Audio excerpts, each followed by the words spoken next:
May 8th, 2023 council meeting to order. This is the time that we talk about the committee work that we've been doing, and because we have an abbreviated schedule today, I would ask the chairs to be able to report out those actions that they have voted on, that they would like to hear council discussion on prior to it being on the agenda.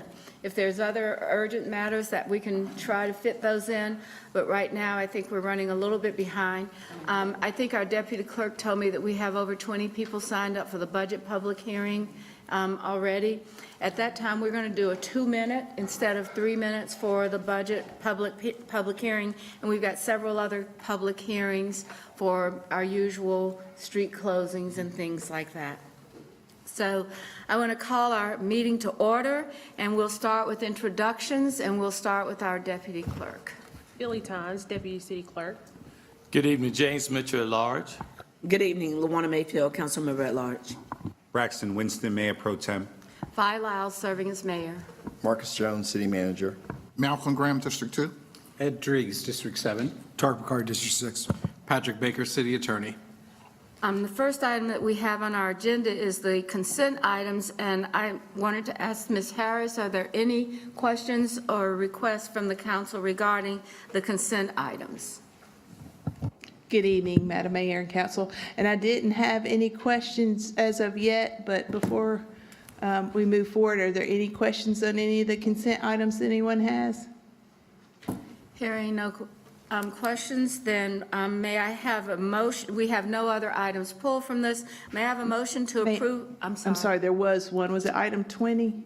Yes, ma'am. I'm sorry, I did not get. And that was a property transaction that's settled. Okay, it was settled. So may I have a motion to approve consent items 15 through 23, with item 20 being pulled by the staff because of the settlement of the acquisition. Second. We have a motion and a second. All in favor, please raise your hands. Anyone opposed? All right, thank you very much. I want to first say again that each committee chair should feel comfortable to determine if there are items moving out of committee that the full council needs to discuss or needs a briefing on. Let's try to get that done in a way that allows for us to have that discussion, because those items are more immediate than anything else. So I'd like to start with the Transportation and Planning Committee. So, Mayor, we didn't actually take an action or vote anything out. I would just say very briefly, we are working on a lot of the CATS issues with which you're all familiar. The working group has met a couple of times and will report back to Transportation and Planning.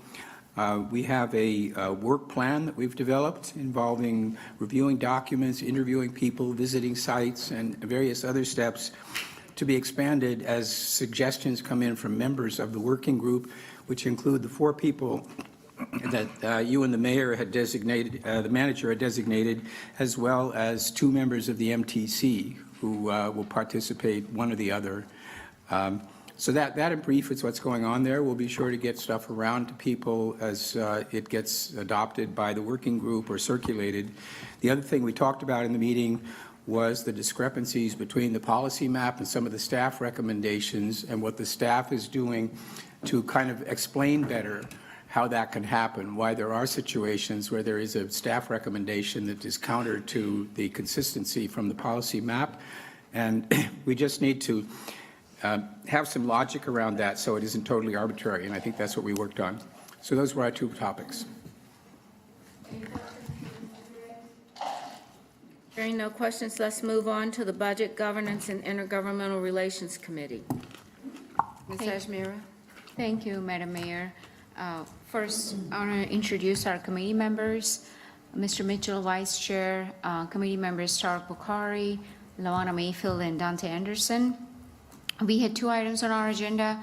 First is the evaluation process for appointed staff, and second item we had discussed was federal and legislative agenda update.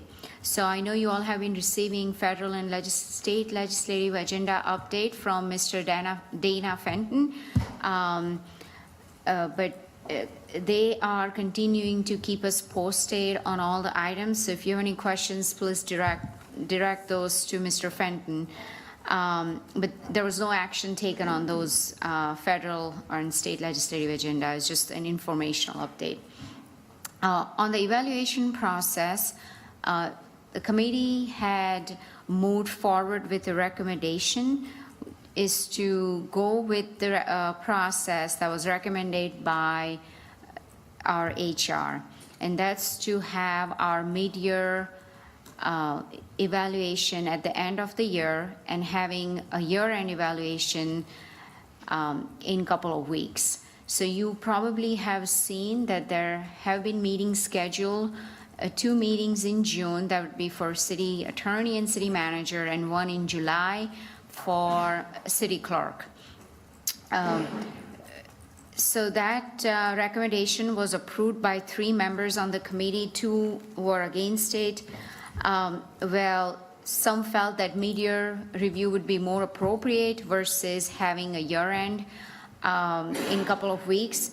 But again, that majority of the committee decided we want to move forward with the year-end in a couple of weeks. So this is where I'd like to hear from you all as to how does the remainder of the council feel about having a year-end evaluation done in June and July? And let's see. So we don't have HR director here. Yes, she is. Oh, yeah. Ms. Simpson, if you can just walk us through your recommendation and the timeline, please. Thank you.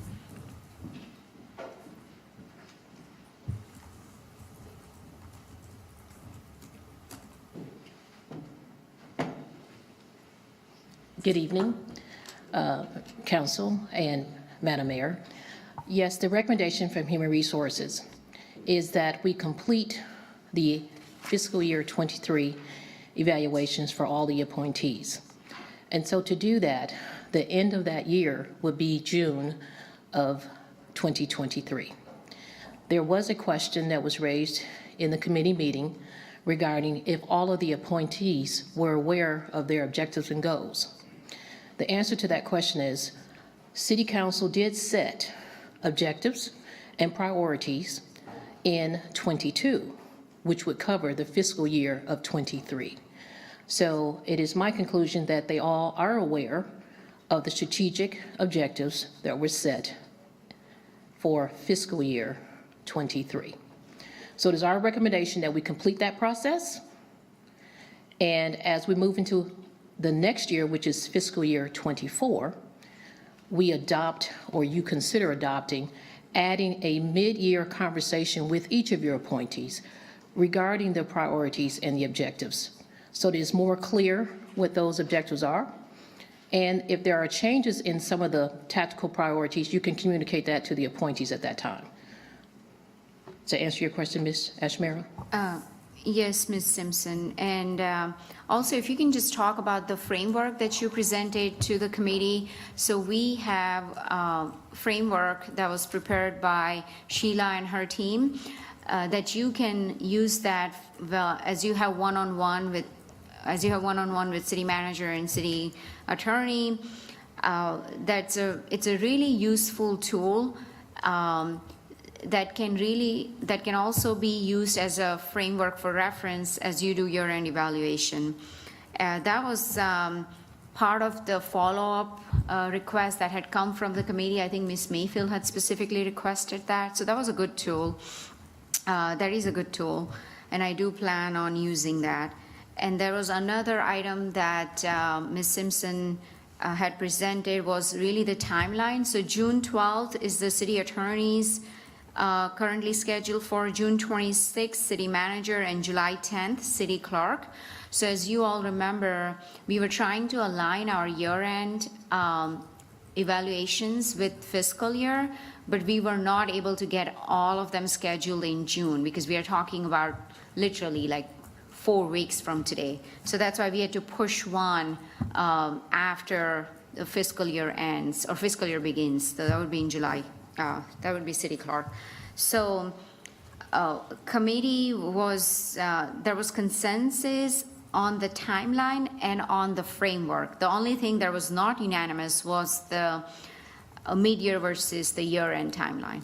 So, Anything else, committee members, that you'd like to add? Feel free to do so. Okay. Any other questions? I do have a question. I think that the dates were set, and I'd like to move this as quickly as the committee recommends. So the 3 council members will be out of town on June the 26th when we are scheduling the city manager. And I was wondering if we could just flip that to July 10th and have the clerk on June the 26th or somewhere around in there, or change the dates to make sure that we're not missing a number of council members on those dates. So we can either have Ms. Birch do some polling and get us the dates, but if not, if we want to move quickly on the attorney and the manager, I would suggest that we flip the 26th and the 10th.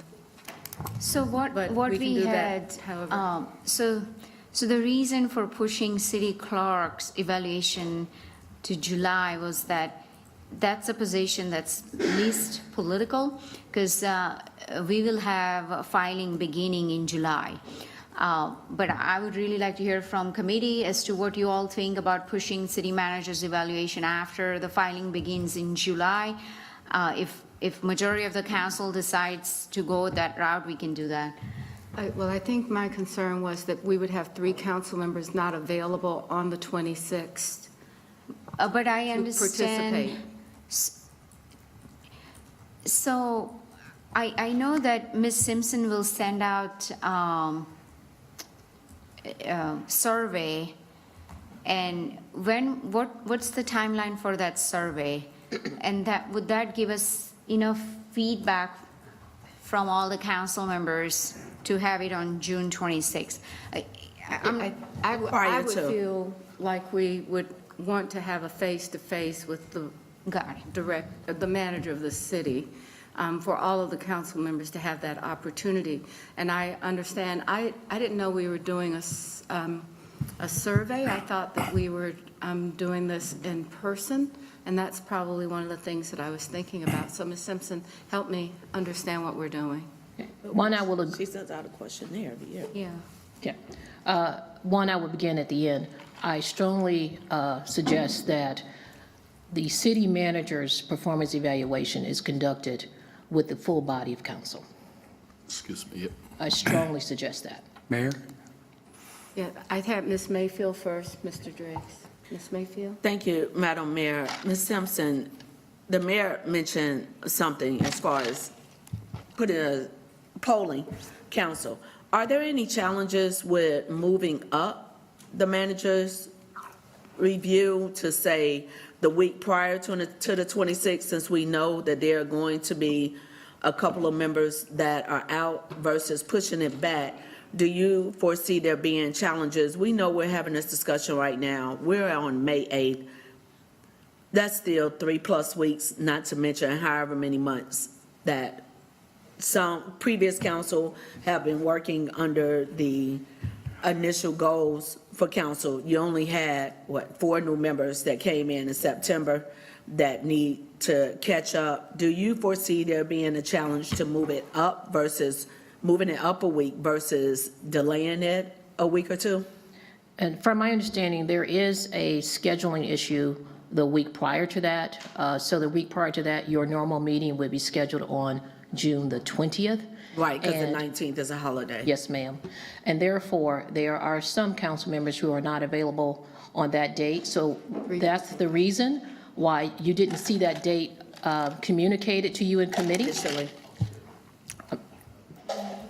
I think So that, Ms. Sheila was still responding to my question. So you were saying that the reason you didn't, that wasn't one of the initial recommended dates? Yes, ma'am. is What I'm because- saying, we did not communicate that date because we were aware that there are council members who are not available on that date. Thank you. Mr. Driggs? I just wanted to comment, if I understood correctly, there is a survey. We fill it out, we give these numbers and so on, that's normal. But I think the in-person conversation of all of us with the people we're reviewing is critical. So I just hope we can continue to poll and find a date on which we're all able to be present. I really think that it's just a matter that we didn't ask the right people, and Ms. Simpson asked, and we did not know. So we are all very busy. Why don't we let the professional people that work with us to give us another recommendation? Hopefully it's something that they can see every person's calendar at this point, and we'll be able to do this. We understand the need for the timeline, but I think that we really need to get people on the schedule and have participation by everyone. So, Ms. Birch, can you take that task on? And again, time can be morning, noon, later. I mean, there's always, there are hours in a day. And so we can do that as needed. Madam Mayor, Yes. apologies for clarification. So, Ms. Simpson, maybe the question that I asked, I didn't ask it in a way that gets to what I'm trying to get to. I mentioned, can we move it back? And I just said 1 week. Well, that 1 week initially, the 20th is the day that's on my calendar that we would have, not the 26th. The 26th is the day that we had on the calendar for the city clerk. That's on, when I'm looking at my calendar, right now, I have the city clerk's evaluation on the 26th, with the city manager's evaluation is a hold on my calendar for the 20th. So when I was asking if there was a challenge with moving it back, since the mayor said we were going to have a number of people that were out of town on the 26th, I was thinking for the manager specifically, and when I asked if we can have that discussion earlier, that would really be the week of the 12th. So that's why but I didn't clarify that. But looking on my calendar right now, the 20th of June was the date that's held for the city manager's evaluation, with the 26th being the date that's held for the city clerk's evaluation. Do you foresee there being a challenge, because the 12th is our council business meeting, but is there a chance to poll? Because the city manager is the one that I think that, and I agree, and I believe Madam Chair is going to speak to it, where we really need to look at how can we get that done in June.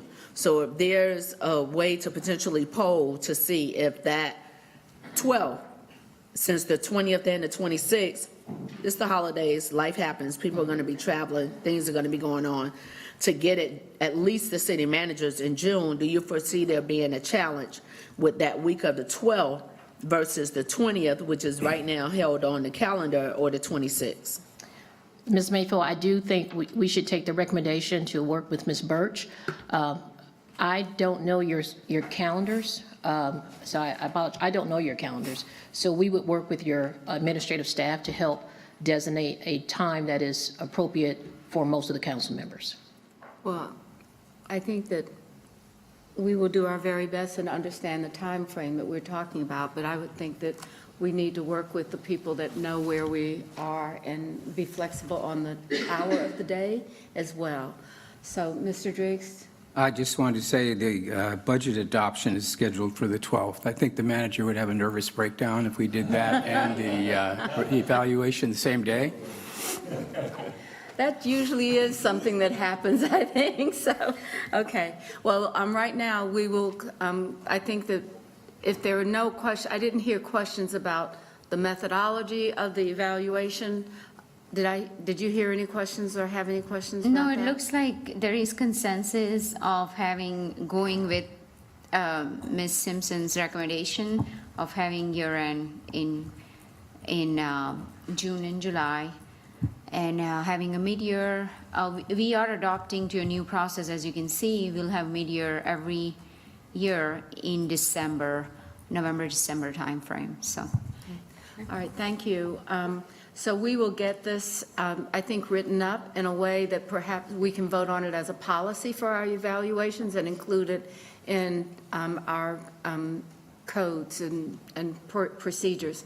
So with that, Ms. Birch and Ms. Simpson, thank you very much. You guys get to see how we can do this, and we'll get it scheduled as quickly as possible. Okay, so the next item is from our, oh my gosh, excuse me, is from our Jobs and Economic Development Committee.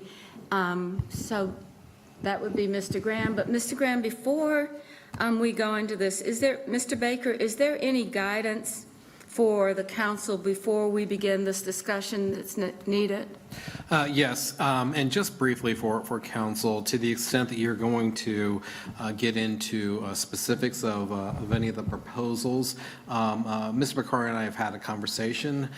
He is available if you have very specific questions about the proposal as it relates to him. Otherwise, I think the plan is for Mr. McCarry to not be involved in the discussion relating to his proposal. So I would leave that to the, just as a suggestion to council, that I think it'd be better for Mr. McCarry to not be in the room unless you have specific questions of him on the proposal. Mr. Drakes? So, Mr. Attorney, does that mean that he's going to be excused? Do we have to formally excuse him, or how would that work? That would be my recommendation, to excuse him at this stage. But again, he is available, he can speak for himself, but Yeah. he is available if you have very specific questions that only he can answer. Otherwise, I think the game plan was for him to not participate in any deliberations. And I know that that's not what's in front of council tonight. What's in front of council tonight is the time frame of reviewing these proposals, but it's just my suggestion.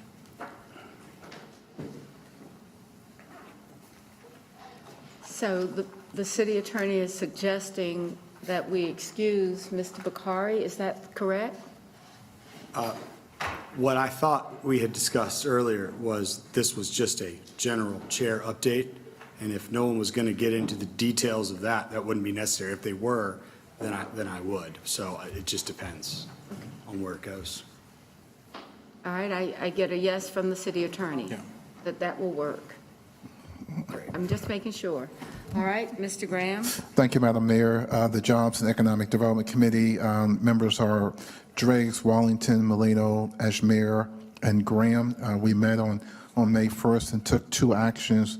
One, the Jobs and Economic Development Committee unanimously approved the proposed Business Advisory Committee and Charlotte Business Inclusion Advisory Committee proposed restructuring, which added a new member organization, recommended a seat designated to the Carolinas LGBT+ Chamber of Commerce, and increased the number of appointees from 16 to 17 seats.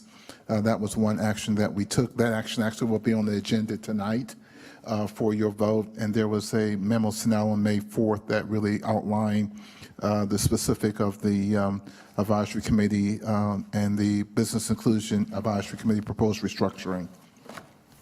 Secondly, the committee discussed the Eastland Yard proposals at our May 1st meeting. We took two actions. One was to eliminate two of the four proposals, which was the Target and the Aquatic Center, and move forward with the recommendations for three. One being Carolina Served, which is a racket sports and entertainment district. QC East at Eastland Yards, which was a new proposal outlining a 5,000-seat outdoor amphitheater entertainment, soccer fields, 6 soccer fields acquiring about 8 acres on the Esports and STEM Academy, which was the second. And then third, what we discussed was a public solution that we would continue to work with community partners to see whether or not there was a public solution between maybe the city and or our county government. Those are the two recommendations that the committee made. We were beginning to work over the next 60 to 90 days on evaluating the remaining proposals. Couple of preambles that we have adopted, not adopted, we have by consensus that we kind of agree. One, our priority is the future of the site and living up to the community's expectation of what has been presented to them. We continue to be committed to the long-term success and viability of the redevelopment. No loss of commitment and no deferring of resources. There has been a deliberate process, and we're still relatively early in this current process, but we're moving with urgency.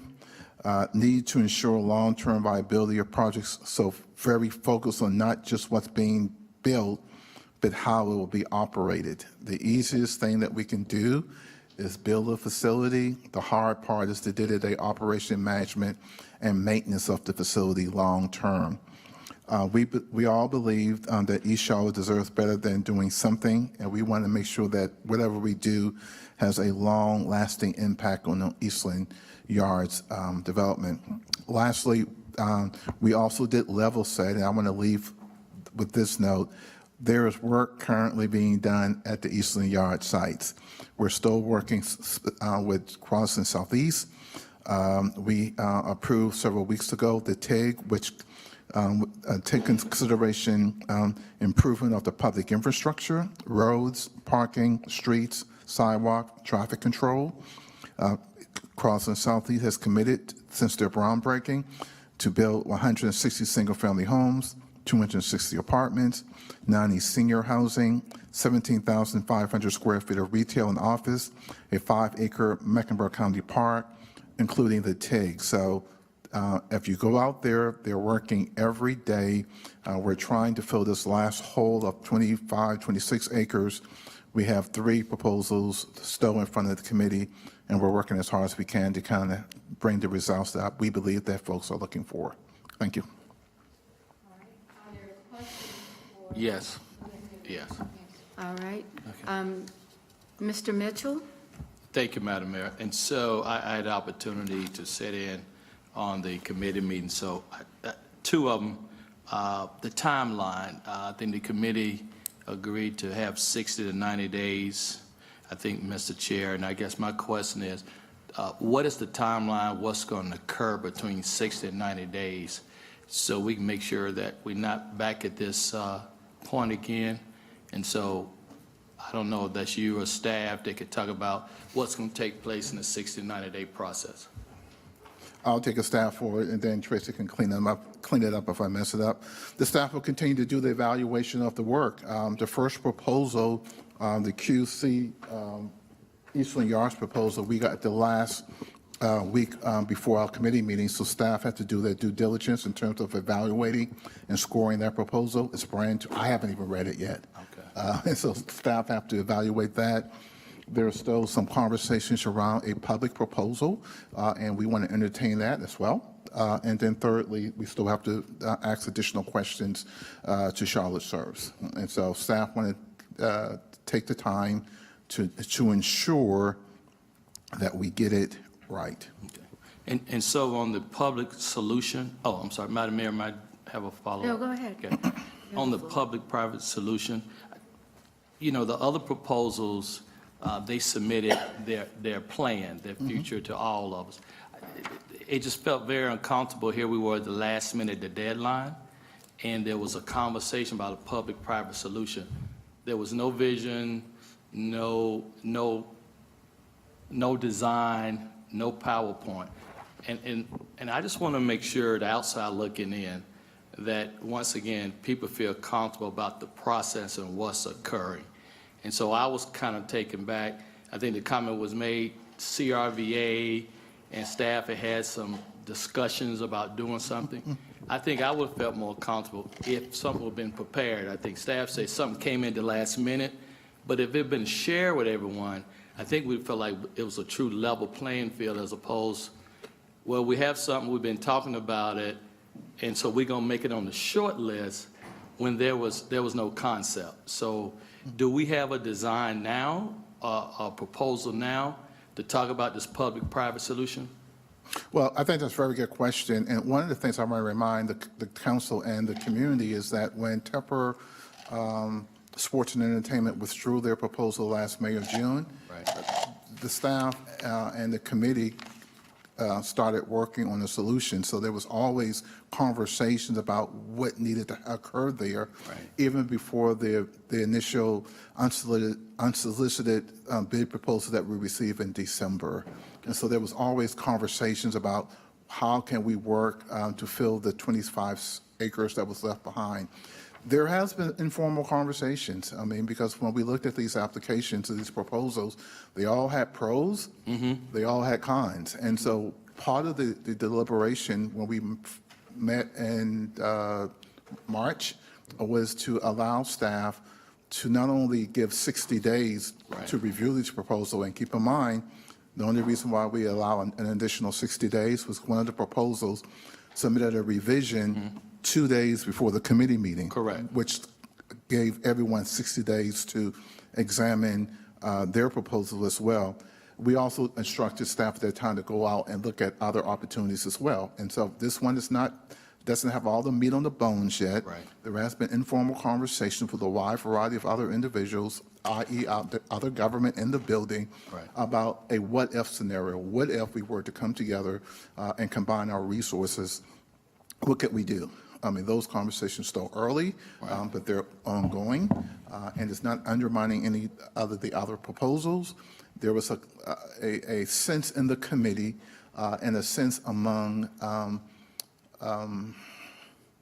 others, members, that if we're going to be 88% or 90% of the total commitment for the project, we probably have to work with all to do it ourselves.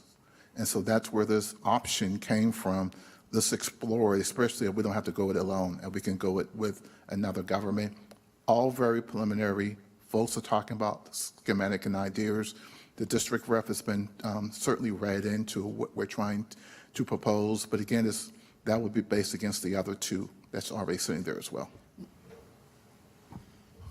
Could I comment on that as well? I think Mr. Mitchell still Go has- right ahead, Vice Chair, then I have a comment. Go right I ahead. just was going to respond also. Some of us have seen a lot of this history, and so we're painfully have. aware of what has gone on there, and we're painfully aware of the reasons why people are very anxious. Right. At the same time, I do feel it would be a mistake. We've come a long way. We've done a lot. We've invested a lot. It's not like nothing has happened. And I think it would be a mistake for us to allow ourselves to be crowded into a less than perfect answer by time pressure. Right. So when the question arises as to, okay, now what? You know, can we put a 90-day stop on here? If we create a hard stop for ourselves, that sort of plays into the hands of other people who might take advantage of the fact that they know that we don't have the latitude to just see this process through. So I regard that as possibly working against us. What I had suggested to Ms. Dodson, and I don't know whether this is something that you could respond to, is that she come back to us with a better defined description of the steps and a timeline so that we have a certain discipline around what's going to happen, but not necessarily bind ourselves by imposing that limit. So is that something that you can help us with? Yeah, thank you, Councilmember Driggs. Good evening, Council and Mayor. That is something that we discussed in the committee, that we would probably within the next week or so come back, talk about a scope for each one of the two proposals and even this third kind of idea that we put out, what we would try to do over the next 90 days. The other piece that Councilmember Graham left out was we'd like to have some level of community touch point from the city with the community on these proposals in that 90-day time period as well. So, Mayor. Mitchell? So Ed, I think you have to get to a point that the community know when there's a deadline, there's a deadline. You don't want the community to feel like it could be scope creep. There's a deadline in March, we didn't make. Deadline in April, we didn't make. Now we send another 90 days. Is the deadline serious in August? We cannot have the business community losing confidence when we set a deadline. I totally agree. You and I have been here the longest, so we have the history of what has happened in Eastland. So I've never have felt like we were rushing. I just want to make sure whatever we decide to do, whatever we're looking for our criteria, we stick to it and people understand here's how you hit the bullseye. What I feel like there's always a change in the process, what we're looking for. Here's a prime example. We say we didn't know what level of the public funding we wanted to put in, correct? But then there was an article in the paper that we're comfortable between 20 and 40 million worth of public investment. Now, to me, we should have shared that with everybody who want to apply and had a vision about this was going to be our public funding. So we got to be careful on how we are communicating and relating to those who have submitted a proposal, who wants to submit a proposal. My frustration was with the CRVA proposal, the public solution, Mr. Chair, It should have been something, though. To your point, when Tepper left, we knew we had to fill that 25 acres. So this shouldn't be something we started last month. We knew about this decision over 6 months ago. And so I just want to make sure if it's 90 days timeline, let's stick to the 90-day timeline, not back here in August and we say, well, we need another 6 months because we feel pressure. I hope I have not shared on pressure. I've been talking about the process, making sure it's fair during the whole way and make sure we communicate with everyone. Tracy brought up a good point, and I think the community has approached us about when are we going to hear about the proposals? And so I think everyone has kind of taken it upon themselves, not to wait on the city, but taken it upon themselves to go meet with Charlotte East, go meet with the district rep. I think they've been waiting for that. And so for us to say now in the next 90 days, we're going to go out to the community, I think we heard loud and clear from Charlotte East and the East Side what their desire is. And I'm going to leave also all of this. Ed used the vice chair of ED when we first started this conversation. The objectives for the East Side has never changed. When we look at their plan, we came up with 6 different criteria they wanted to see. Same ones now. Has never changed throughout the process. So I just kind of get sideways and I hear people think there's a confusion. We want to make sure we give them the best thing, what they want. We still trying to work through this. They told us really in 2014, transformative, neighborhood services, the old history of Eastland. So let's just make sure if we're going to do 90 days, can we get through the 90-day process and feel comfortable at the end of August, we can move on, because I really think the longer we take and the idea of we doing it right, I'm not sure the citizens look at it that way. Thank you, Mayor. Madam Mayor, can I make just one comment? I think you're spot on, Councilmember Mitchell. I just want to kind of push back a little bit on the community presentation. The city really never had an opportunity to do any of that. Even before we can even look at the applications of the proposals, we were reading about it in the newspaper, or hearing from neighborhood associations, before staff had any opportunity even to look at it, to score it, to see if it was viable. And, with all due respect to all the petitioners, you always put your best foot forward. And so I think the council, the city would have done a better job of evaluating and communicating to the neighborhood leaders the pros, but also the cons, and the way the council will be looking at it. And so I think that was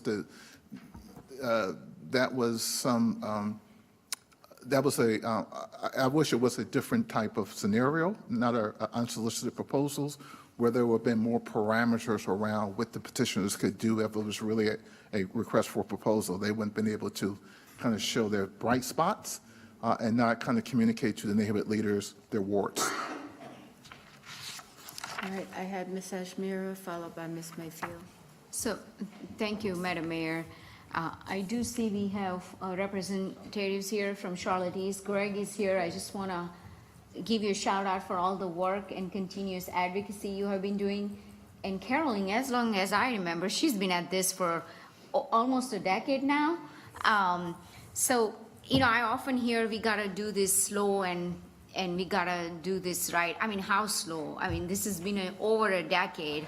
There is an opportunity cost to it. I hear some folks say, I had my first job at Eastland Mall.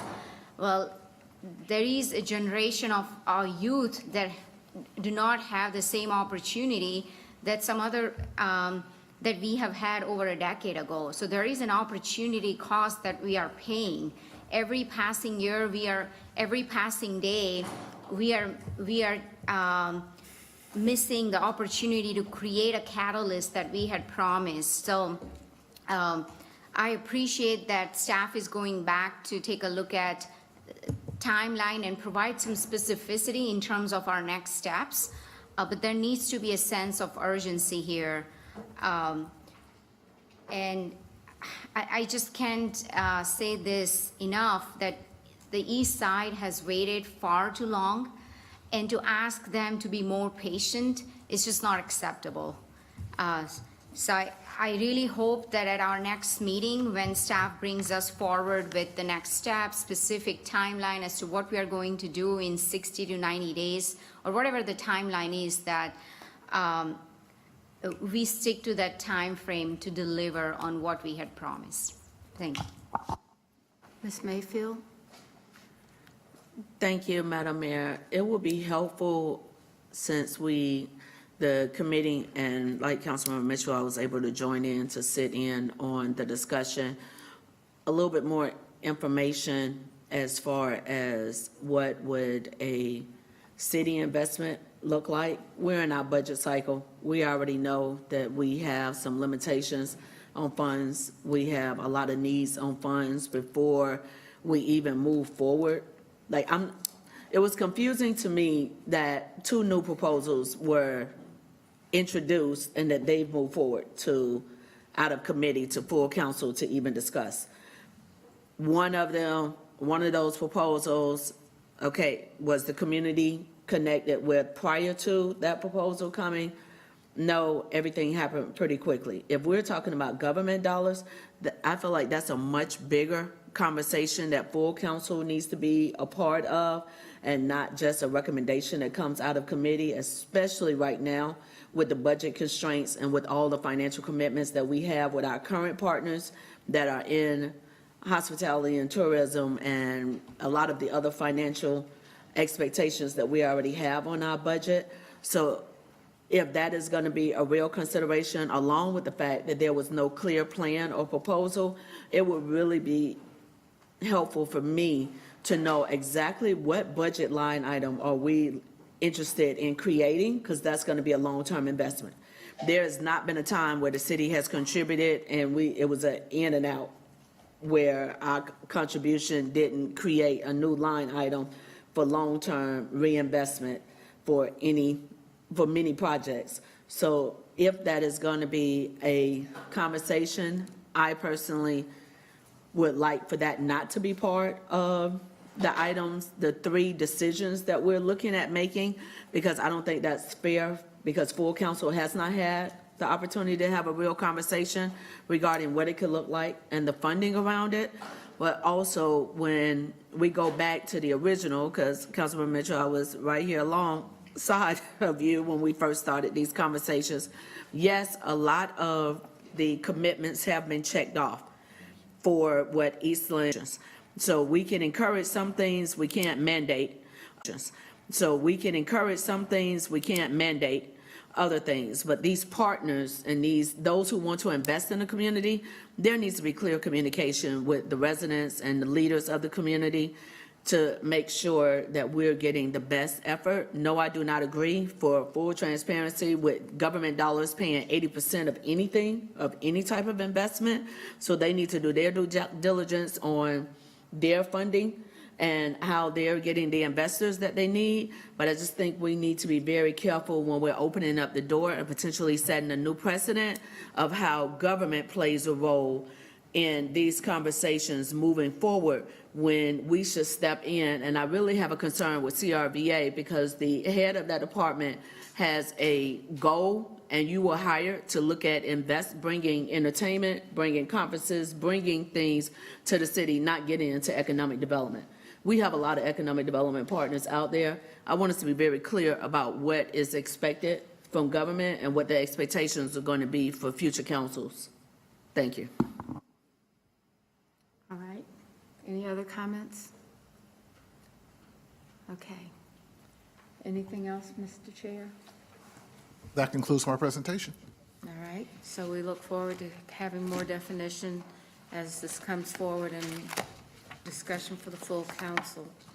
All right. So our next report out is for housing, safety, and community. Ms. Watlington is not here this evening, so her vice chair, Ms. Mayfield, will give the report. Thank you, Madam Mayor. Before I get started, I do want to congratulate our colleague, because on this Friday, May 12th, UNC Charlotte will be having their commencement ceremony, and I would assume starting next Monday, we will be referring to our colleague as Dr. Watlington, as she has finished her PhD in infrastructure and environmental systems. So hopefully she is out celebrating all of the work that it took to get to this level. I'm going to give y'all a quick update of what we reviewed in the committee, and I want to thank my colleagues who are also on the committee, and that will be Councilmember Anderson as well as Councilmember Johnson and Councilmember Bakari. So the committee received an update on a Home for All initiative, and our key takeaways was that this was actually launched in 2021 with a focus on an integrated strategy to address homelessness and affordable housing challenges. The initiative was spearheaded by Mecklenburg County, Charlotte Center City Partners, and business community partners such as Bank of America and Atrium, and the city staff has been actively involved since the beginning in 2021. Last year, the county did select the United Way to serve as the quarterback agency to lead the development and the implementation plan. And on May 1st, the HSC committee received our update from United Way. The plan will focus on 3 areas: people-directed care, i.e. better care coordination to support and track households facing homelessness or housing insecurity; 2, prevention, such as programs and investments to reduce housing insecurity; 3, housing production, such as scale the construction, preservation of all forms of housing affordability. The city and county have been asked to support near-term funding needs to advance the initial priorities, and there were some dollar amounts that we will be bringing to you later. Staff shared with HSC committee that the city's near-term needs can be addressed through a range of existing available funds and requests reflected in our proposed fiscal year 24 budget. The next steps will be that United Way will be releasing an executive summary of the implementation plan this month, with full plan released by July. A potential policy and investment considerations related to a Home for All will be discussed at our committee during the fiscal year 24, leading into the fiscal year 25 budget planning. And staff will work to ensure this effort is coordinated with other initiatives such as the NEST Commission and doing cross-collaboration. One of what came out of committee as far as a recommendation, bless you, the committee discussed the Housing Trust Fund request for the Sycamore Station project. We all saw this project when we approved our funding, the $26.2 million for a number of upcoming projects. The item was referred back to committee during the April 24th action review for the committee to discuss the project and whether council should vote on the funding request. The project is already at 99% completion with construction. The value proposition hinges on the commitment of the developer to carve out 34 of the 168 total units immediately for residents at 30% or below the area median income. The committee, by vote of 3-1, I was the no vote on the committee, recommended that the committee funding request, that we bring it to full council and that it potentially can be voted on at the next business meeting of May 22nd. I am going to also ask for my committee colleagues if they would like to share concerns, because I know both Ms. Johnson as well as Councilmember Bakari had some concerns. I have a challenge with not having a clear understanding of what potential precedent this would be setting by having a project that is 90+ to 99% at completion and that may or may not have identified a financial shortfall, and then coming to the city to say, if we can get access to this funding, then we will, what we would commit to is to create housing at a reduced amount. I would like for, as a council or for it to come back to committee, for us to have further conversation of what potential precedent that could set. And also, I want to bring our partners to the table, because I'm quite sure that there have been times that our partners were working on a project, but because of the current system and the model of your funding request being at the front end, since our public dollars are but for, would this cause any challenges to create an opportunity to fund this particular project? Have we had previous projects that may not have been funded because there wasn't a system or mechanism in place? But I do want to give an opportunity for my colleague, either Councilmember Johnson or Councilmember Bakari, to share their thoughts. Thank you, Madam Chair, or Co-Chair, Vice Chair, yes. So I was one of the ones that supported the moving forward, bringing it to council, because I'm under the belief that if you keep doing the same thing and expect something different, then we know what that's defined as. So I don't see a problem with a transformative policy. And I did want to add one of the things that United Way, one word they used was disruptive, that the new model is going to be disruptive for our housing and transformative. So that person-centered, they're going to work with the continuum of care, but still develop a new model to address our homeless and underserved. But as far as the Sycamore Station support, I'm in support of it. Is it different? Yes. But we've also, in the recent months, supported GAP funding. So I see it as GAP funding, just, at the end. And I've spoke to Sean Heath about it. We do need to look at this as far as a policy. And so it's clear that in the future, if developers need this, then this is an opportunity for us to leverage. They're bringing, 30, I think it's 34 units of 30% AMI, and the highest AMI is 60%. This is what we need. It meets a need. So I think if we look at the outcome, then we should consider it. Did they go through the red tape and the process that's been designed in the past? No, but that's okay. It's serving our residents. So I think as long as we are looking at this as a possibility, and we do need to cross our I's and dot our T's and maybe make this a future policy, but I did not see a problem with meeting the needs of the residents that are so underserved. I did have a question, and I asked this question, I think I asked it to Sean afterwards. Are these actual 30% units, or are these 60% units, and they're just going to allow residents who have a voucher to live in them?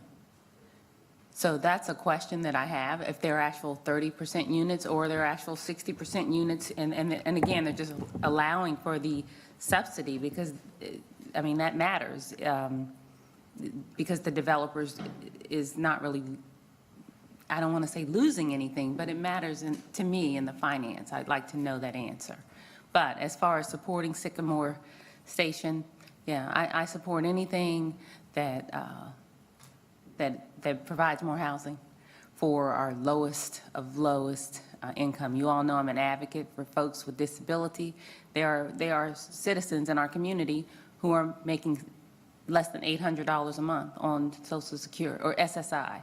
There are citizens in our community who are have pending disability claims for years and years and years waiting on Social Security. We have folks in the community who have zero income and still need housing. So if this is a out-of-the-box way of providing housing, then we can change the box, we can change the lines. So I'm comfortable with it as long as, and I asked the questions, during the meeting, would this developer meet the eligibility requirements otherwise? 20%. Not just the 20%, but financially, are they fiscally strong and all of those? And so, Sean said that they've been vetted, and, so it's not that, it's just the process in which they're asking for the GAP financing. But again, a couple months ago, we approved gap financing. It was just before. So I'm okay with it because of the numbers. And if it's a way that we can add more housing to the inventory, I think we should consider it. Thanks. So I also want to hear from my colleague, but I do want to share quickly. I do not support the idea of at any cost for the simple fact that you shared, yes, we did approve gap financing. That was gap financing for projects that we had already approved. So there's a different conversation of what model we have in place and identifying an additional need for those projects versus the potential of this project. One of the other challenges that I have, not only with this project, with all projects, is we have multiple partners out there that have waiting lists, and those waiting lists are over 1,000 people strong. There is not a mechanism in place, and I've asked for this mechanism in the previous years that I've served and since I've been back, to where we can capture, opposed to each individual multifamily having their own waiting list, accepting multiple applications and application fees, of which we had a partner within the last 2 years that received a lot more application fees than they had units, and the impact of that. And a lot of our local residents aren't necessarily the individuals that's getting into these new units.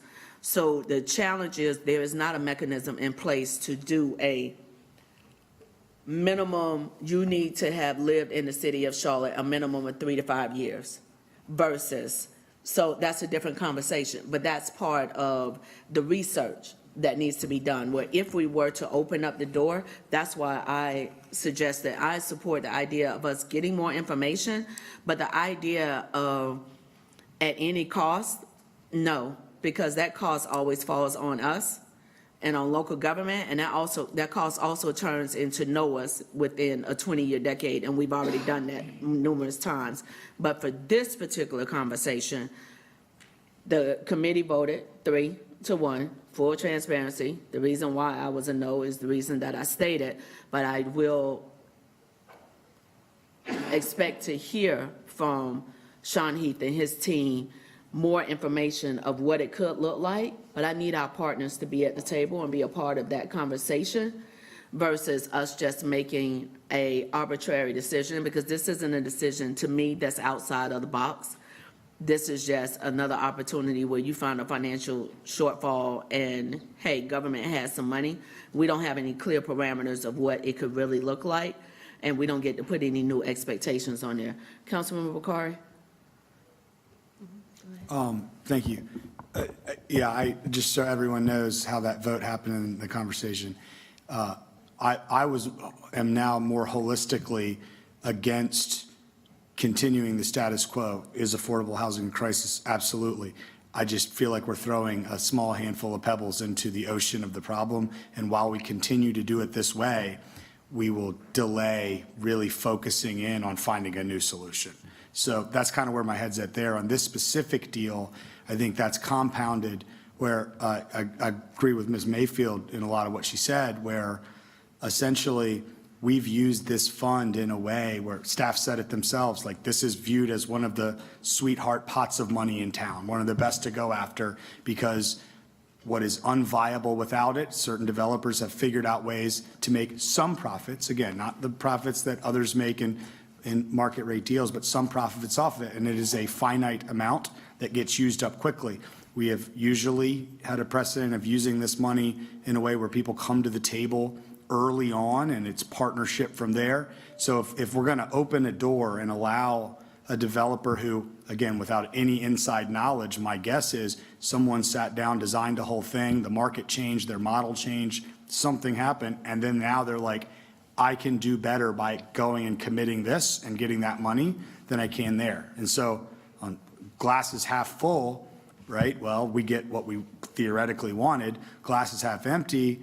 That money's going to go real quick if that becomes an option going forward. So I voted to get it out of committee because, one, I didn't see any value in it staying there or languishing. And two, while I'll have that view that I just said, it could be a minority view, and I just figured, let's vote it up here. I'm going to be a no vote on it, but perhaps the broader council, at least we need to start putting these things to bed, not like letting them float out there forever. So Mr. Mitchell? Thank you, Madam Mayor. Thank you, Vice Chair. Patrick, I just have a legal question, because I think that's what I have a big problem with this particular development. And so if we approve this one, and then in May, we don't approve someone who might have the same scenario as this, 90%, and don't have the gap funding, and we turn that down, is there any legal ramification from that can impact us, that developer say, well, you did it in April, and I'm asking for the same thing in May, but you turned me down? Where we are legally if we proceed with this? So based on that hypothetical, I'd say legally, you don't have an issue. You have more of an issue equitably if it appears that you're not treating certain proposals in a similar fashion or pursuant to a policy, which is why we always try to focus on, let's get the policy there so you're not winging it and putting yourself in a position to where your decisions could be criticized, not so much from a legal perspective, but from an appearance perspective. It looks like you might be favoring one over another. So that's, yeah, again, absent other factors, I would say that your issue more is what's your policy, and is there a guiding policy versus winging it and not being consistent. Committee members, you all had Sean Heath there. So we do not have a policy in place currently right now? Okay. I'm a kind of agree with Councilman Bakari and Mayfield. I'm in the construction industry, and we always do our best when the bid comes out. You have your finance in order, your investor in order, you know how much the project costs. And you do run into increase in construction prices, but I tell you, Council, I just worry about us going on a slippery slope, that if someone get 90% into their project and go, oh, shucks, I don't have any money, well, call the city, and they can bail you out. It just, oh boy, it just doesn't sit well with me when you take our affordable housing developer like a Law Street, Crosland, all of them work hard in the front end at getting everything, all their capital, and they forecast it and they trying to do it right. I'm not saying Sycamore didn't do this, but the problem I have, they almost 80 or 90% complete. And I'm telling you, if to Councilman Mayfield, if you ask our affordable developers, if they could be 90% complete and come to the city, they'll take that deal any day of the week to close the gap. So I agree with Councilman Johnson. It's kind of that area we want to provide housing at 30%, 60% AMI. I just really struggle with this, and what are we about to do in the future? So. And Mayor, the last piece that I will add is I did neglect when I was recognizing our committee members, Councilmember Marjorie Molina, who is also on the Housing Safety and Community Council Committee. All right, Ms. Ajmira? Thank you, Madam Mayor. So I appreciate committee taking a deeper dive into this. I agree with what some of Ms. Johnson said. Councilmember Johnson talked about how this serves a dire need that we have at AMI 30% and below, and this will be available immediately. So and I think Mr. Driggs had talked about this at the dais, time value of money. So as an economist, I'm sure he can probably elaborate on that, and probably he will.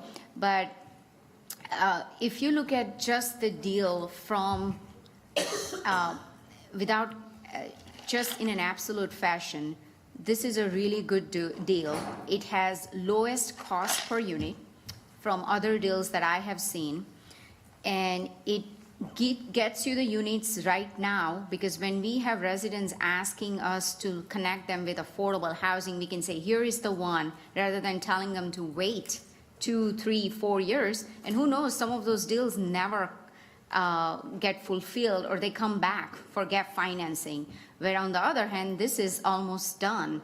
So to me, I look at it, what is the best use of our dollars? How can we get the most unit from our $50 million in affordable housing bond referendum? And I look at the output here. as Ms. Johnson talked about. So as far as the policy is concerned, we do need some sort of policy recommendation on this, but currently, we don't have a policy, so I don't see a reason why we would deny this request, because it would be unfair to this developer who have proposed this, because currently, we don't have any, our policy guidance doesn't say that we do not fund this type of projects. So I will be supporting this, and I think this is a step forward in really addressing our affordable housing crisis. Thank you. I had a question, but I want to make sure everyone has had an opportunity to speak. The question I had, I think, Ms. Johnson, you raised the point of, are they counting under 30%, or are they using vouchers for people that are under 30%? That actually pay more than the 30% for rents. So did you get an answer for that? No, I did not. I asked when I spoke to Sean subsequently. So I didn't. He is? There's Sean. So, if I'm trying, no, Sean, I hate to smile on you, but I think it's one of those questions that, these people using their vouchers, or are they actually? So these would all be 30% AMI eligible households, and it's basically on a first come, first served basis. So some may have vouchers, some may not have vouchers. And I reached out to a couple other developers, some of our local partners, and that's the same answer that I've received from them as well. Okay, thank you. Yes, please. Sean, may I, sir, just a follow-up. So this company, Sycamore Partners, did they come to you all prior to starting their development asking for funding? No, this was not a request during the pre-construction phase. This is something that came to us once they'd already begun construction. Thank you, sir. All right, so I want to make sure that the committee, I want to ask, I'm sorry, you want to ask Sean another question? Sean, please, Mr. Heath? Sean, get comfortable. So just so I'm clear, there would be 20% of the units that they would accept housing choice vouchers, right? 20% of the units would be for 30% AMI households, whether or not they have a voucher or not. So the rent, is the rent at a 30% AMI level? So the tenant contribution would not be influenced by whether they have a voucher or not. If they're a 30% AMI household, then that will dictate the amount of rent that they can pay. Okay, so that's good. Yeah. So yeah, exactly. it's not just them making it market rent or 60% AMI rent and then them accepting the voucher just to subsidize that amount. They're actually providing 20% of their units at the 30% AMI rate. Yes, the household would pay the same regardless, essentially. It's just a question of if they have a voucher, that would provide an incremental amount to the property owner. Okay, so that, Voucher makes it. Yeah, based on Olivian's payment standards, correct. no, he's saying that's not the case. You're saying if 30% AMI rent, let's say it's $500, and 60% is $1,000, the rent for those 20% of those units would be how much? Well, it depends on whether if it's a 30% household without a voucher, then they're really just providing their tenant contribution at, let's say, $400. If it's a 30% household with a voucher, then in addition to providing their $400 tenant contribution, let's just assume it's a Section 8 voucher, the Olivian Housing Choice voucher would provide $600, ballparkish. So then you've got about $1,000 in total, but the amount that the household is providing isn't any different between a voucher and a non-voucher scenario. Right, but that's why that question matters, because if they're accepting tenants in the 30% AMI who don't have the Section 8 voucher or HCV voucher, which most people do not, then that expands our housing inventory. That allows these units to house those tenants in that income range without the voucher. And then other complexes that accept vouchers are open to other ones. Yes, So that's yes. why I asked. So these Okay. are actually 30% AMI Yes. units. Okay, so I think that supports the case. There's the 30% AMI unit, and the maximum of this complex is 60% AMI. We don't see that even with some of our affordable housing developers. And the trust fund, those range from 30 to 80% AMI. So I think this really serves a target population where that 30,000 unit or whatever that number is right now, where that deficit is. So I think it's something that council should consider. And if we're going to develop policy, which is our job to do, then we could say a developer who comes in with no more than 60% AMI units would be eligible for this last minute subsidy. Mr. Jones always has a great name for for the project. So some last minute program, if they can meet the same standard, I think we should go for it.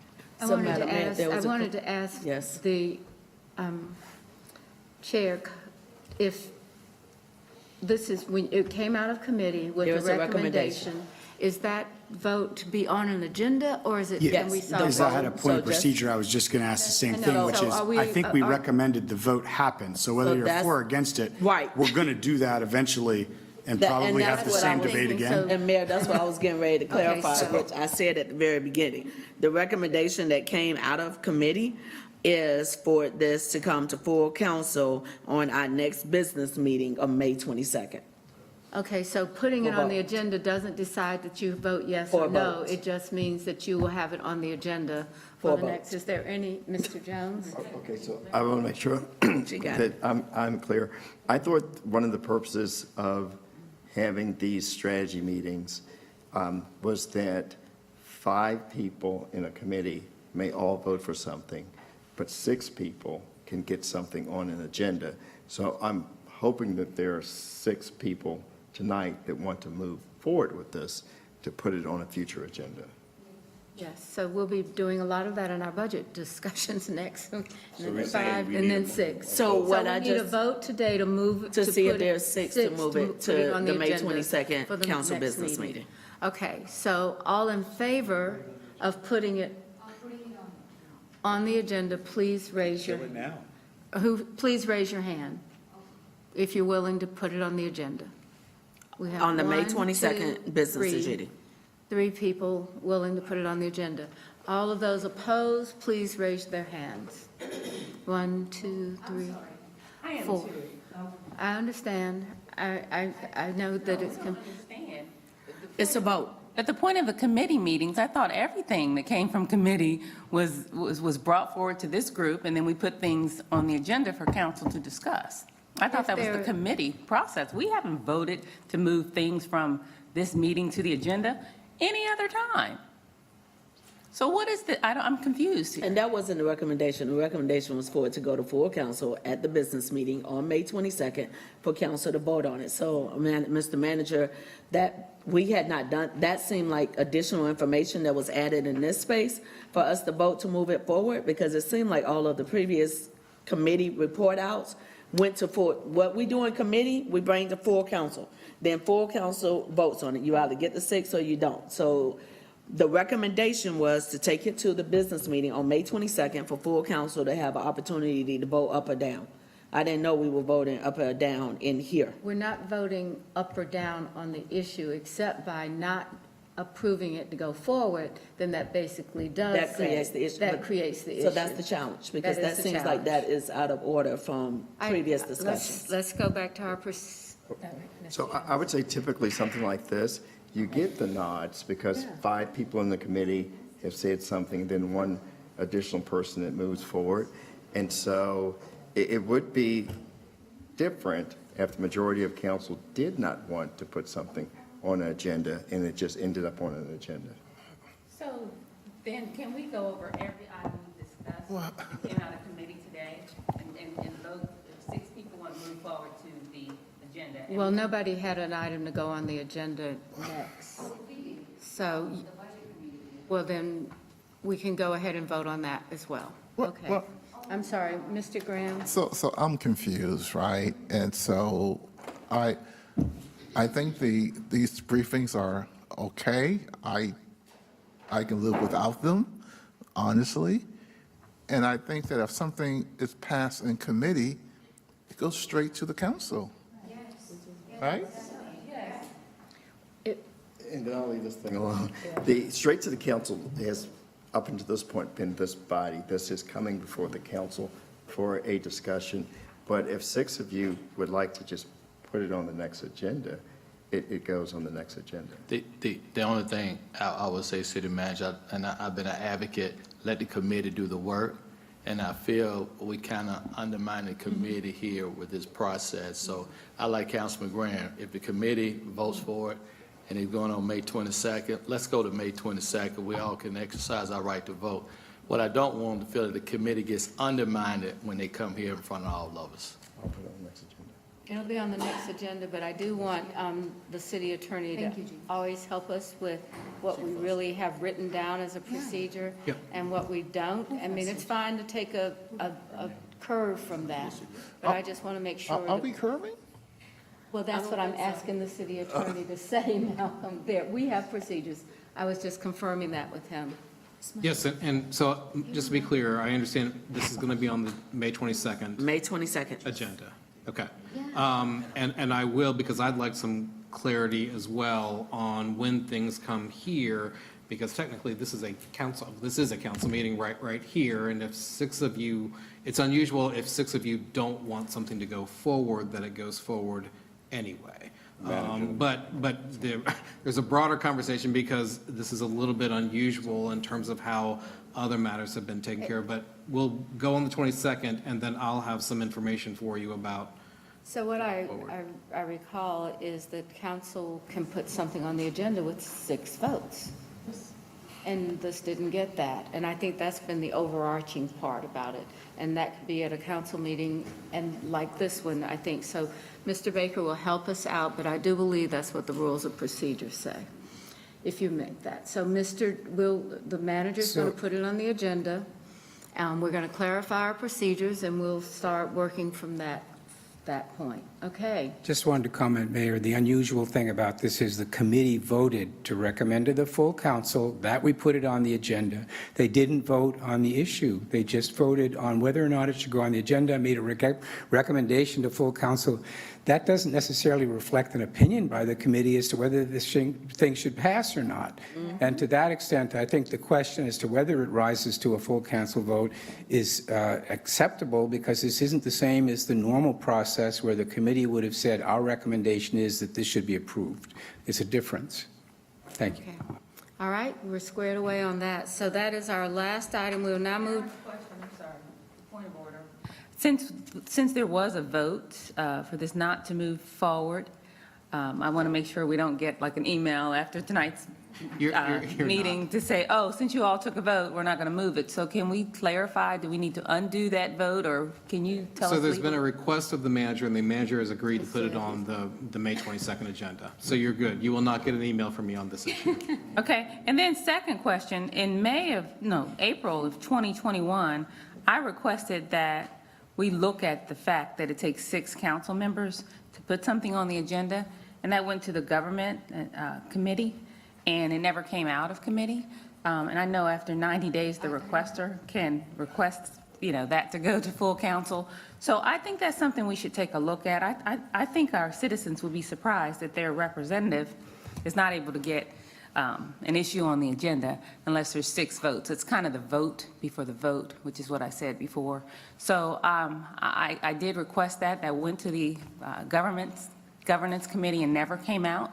So I think that's something that I would like to request the council take a look at, that we take a look at that issue. How many council members does it take to get something on the agenda? It didn't, I don't have a referral. Ed, yeah. Great leadership, Ed.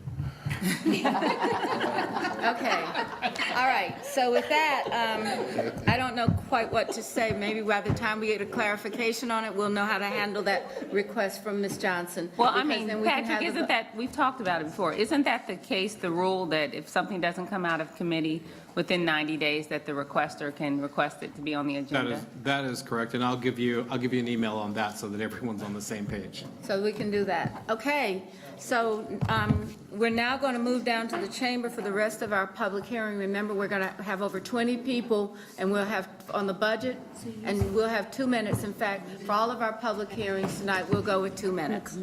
All right, thank you. Let's please try to get down there and start as quickly as...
Thank you for being here. Thank you especially for those of you who are present today for the Charlotte City Council business meeting for this date. I would like to say also welcome to our guests who are watching us on some virtual means, whether it's the city's channel or the city's Facebook page.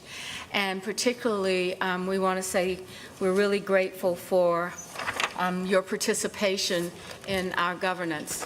So with that, I want to call the business meeting for May 8th to order, and we will have introductions. We'll start with our city attorney. Patrick Baker, City Attorney. Dante Anderson, District 1. Tara Pavari, District 6. Ed Driggs, District 7. Braxton Winston, Mayor Pro Tem. Vi Lyles, Mayor. Marcus Jones, City Manager. Good evening, Lawana Mayfield, council member at large. Good evening, Renee Johnson, District 4. Good evening, James Mitchell at large. Good evening, Marjorie Molina, District 5. Happy Monday, Dimple Ajmera, serving you at large. Billy Times, Deputy City Clerk. All right. We begin our meeting with an expression of, to solemnize our behaviors up here. While we have a lot of things to discuss, basically what we try to do is to celebrate with each other that we have the ability for decision-making here. So we do not have an invocation, but if you would choose to join with me as I say a prayer for those that are at the dais, I would certainly welcome that. Following the prayer, we will have the Pledge of Allegiance, and if you would choose to stand for that as well, please feel free to do so. So with that, I just wanted to say, bow your heads if you choose to. We give thanks to God today. We bless His name together. You alone are good, and your steadfast love endures with us forever. Your faithfulness endures from generation to generation. And as we gather today, fill our minds and our mouths with praise. Guard our thoughts and our hearts that we may glorify those things that make this city a great place to be. Your name, God, is above all other names. And so we ask your blessing and wisdom and thanksgiving, honor, civility, power, and strength for this council and this community. Amen. Amen. Amen. If you would stand for the Pledge of Allegiance. I pledge allegiance to the flag of the United States of America and to the republic for which it stands, one nation, under God, indivisible, with liberty and justice for all. Thank you very much. We have several public hearings, but before we go to those public hearings, often in our community, we often talk about problems and challenges, but every now and again, I think we ought to think about those things that we celebrate and make possible. So I have just one today. I hope I have one today. I had a young man and his mom. His name is Jackson Robinson, and his mom is Kristen. She came to see me because Jackson has an illness that's not curable. It's called tubular sclerosis complex. It's TSC, and it's the awareness month. There was a walk for the citizens, for those people that experienced this really tough disease this past week. It was for all of the people in North and South Carolina. So I wanted to make sure that Jackson you have a face for someone like Jackson, and know that we stand with the children in this community that have difficult issues around illness. But more importantly, I want to say that this is a community that cares. We're really grateful for the healthcare systems that we have. This isn't a curable disease, but it certainly is one that can be researched and hopefully have a solution. So Jackson, and to your family, we say to you, we see you. We know that you're here, and we hope that we find a way to make you better this sooner than later. Thank you very much. So the next person that we would like to talk, or the next issue that we'd like to celebrate, is a proclamation, and the Mayor Pro Tem is going to read our proclamation. Thank you. Whereas Water is one of the most valuable natural resources and one of the few basic and essential needs in our community. And whereas our health, safety, and quality of life depend on clean, high-quality drinking water, and whereas the City of Charlotte has helped ensure that our communities has the facilities needed to provide our citizens with a clean, safe, and reliable supply of high-quality drinking water now and in the future, and whereas dedicated Charlotte Water employees have made significant contributions in developing, operating, maintaining, and protecting these systems and the waters that supply these systems, and whereas the City of Charlotte declares that we are all stewards of the water infrastructure upon which current and future generations depend. Now, therefore, she, via Alexander Lyles, Mayor of Charlotte, do hereby proclaim May 7th through the 13th, 2023, as Drinking Water Week in Charlotte, and urge all citizens to protect their water, conserve, and get involved in community decisions that affect water quality. I want to say to every one of you that's standing representing Charlotte Water, how proud we are that you choose to work with us, how proud we are that we can be able to say that we have a system that works, and then how proud we are of the leadership and the people that come out every day to make a difference. I also see our Soil and Water Commissioner here. Barbara, thank you very much. And I'd like to give this proclamation to Angela Charles, who is the leader of this effort that makes it possible for all of us to have clean water in our homes and to be able to live in a city where we have that, because we should not take it for granted.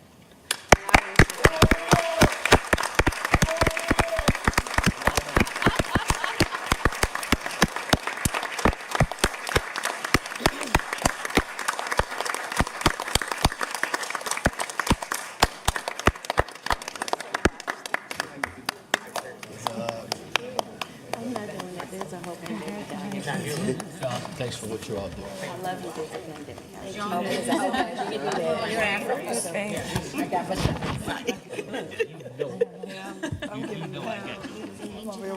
Okay, if you want, feel free to sit. I know that there are going to be some other things that you might want to hear about, because the next step in our agenda is to begin a public hearing, and this public hearing is on Charlotte Water Revenue Manual revisions. So now we're going to open the public hearing for comments on the Charlotte Water Revenue Manual revisions. Madam Clerk, do we have any speakers? No, ma'am. Do we have? No, ma'am. No speakers. So Close. we have a motion to close the public hearing. Any discussion? Do I have a second? I'm sorry. We have a second. Any discussion? Hearing none, all in favor of closing the public hearing, please raise your hands. Is there anyone opposed? Hearing no one opposed. So our next public hearing is on a resolution to close a portion of Dupree Street. We're now going to open the public hearing for that on a resolution to close a portion of Dupree Street. Do we have any speakers in this one? Hearing that we have a motion and a second to close. Is there any discussion? Hearing no discussion, all in favor of the closure of Dupree Street, please raise your hand. Anyone opposed? All right. The next public hearing is a resolution to close a portion of Greensboro Street, not the city, but just a little part of a street here in Charlotte, and a portion of Raleigh Street. We're hitting it all, Charlotte, Greensboro, Raleigh. We're now going to open a public hearing to close a portion of Greensboro and a portion of Raleigh Street right-of-way. Do we have any speakers? Move to close and adopt. We have a motion to close the public hearing and adopt the resolution. Is there any discussion? Hearing no discussion, all in favor, please raise your hand. Anyone opposed? Thank you. The next item is a public hearing on the proposed fiscal year 2024 operating budget and fiscal year 2024 to 28 capital investment plan. Now, I know that we have a number of speakers, so each speaker will have 2 minutes. I will try to call the speakers down. We have 2 podiums, 2 mics, so that we can keep people coming through, because we have several speakers, and we're really glad to see that people are paying attention to what's going on with this budget, and so we're grateful for those that are coming down to speak. So first, I'm going to ask Mr. Dominique Harris to join us down here, and then Mr. Craig Brown. If one of you, Mr. Harris, Mr. Harris, would you slide over, and then I think that Mr. Brown can be right there, and thank you so much. All right.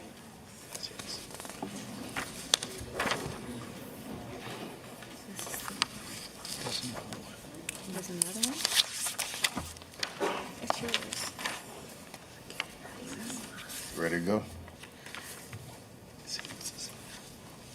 Are we good? Us here, as always, I'd like to appreciate everything City Council does, everything Marcus Jones does, and everything that we all do to make this city work. You know, it's a hard job, but we all wake up out of bed every morning and do it.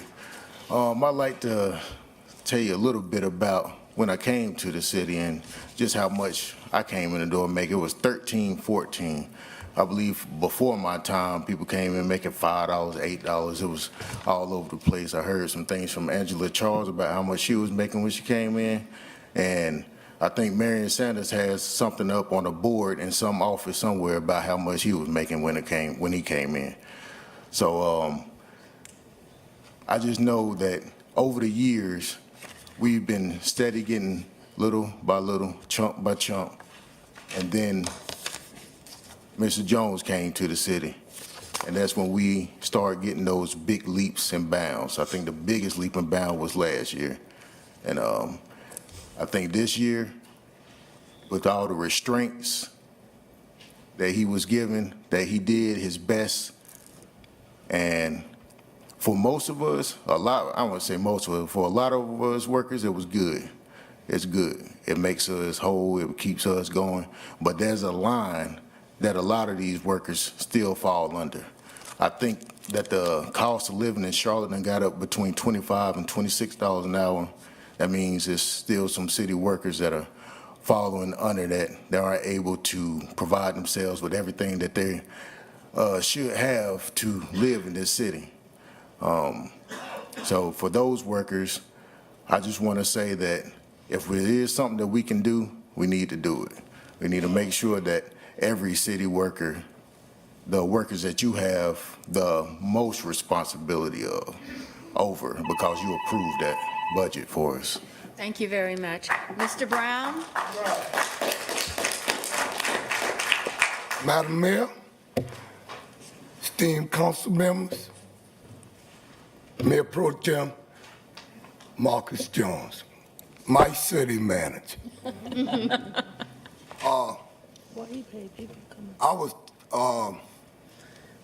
Let's begin like this. I know I don't have much time, so I'm gonna try to keep it simple. In order to strengthen a foundation, you have to keep adding to it to strengthen that foundation.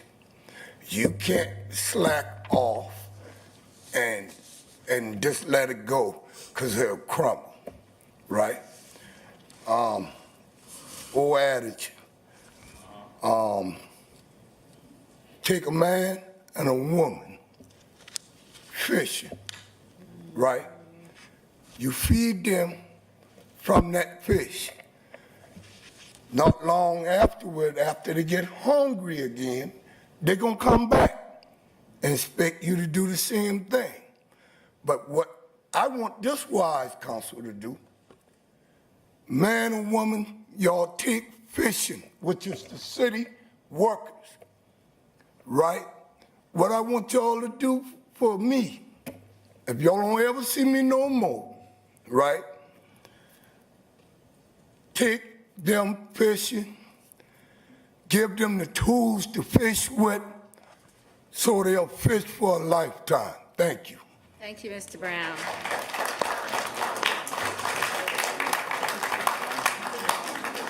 right, Melvin Carr and Derek Davis. Melvin Carr and Derek Davis. And then we'll follow with Rob Davis, Derek Davis, and then Rob Davis and Sonia Watts.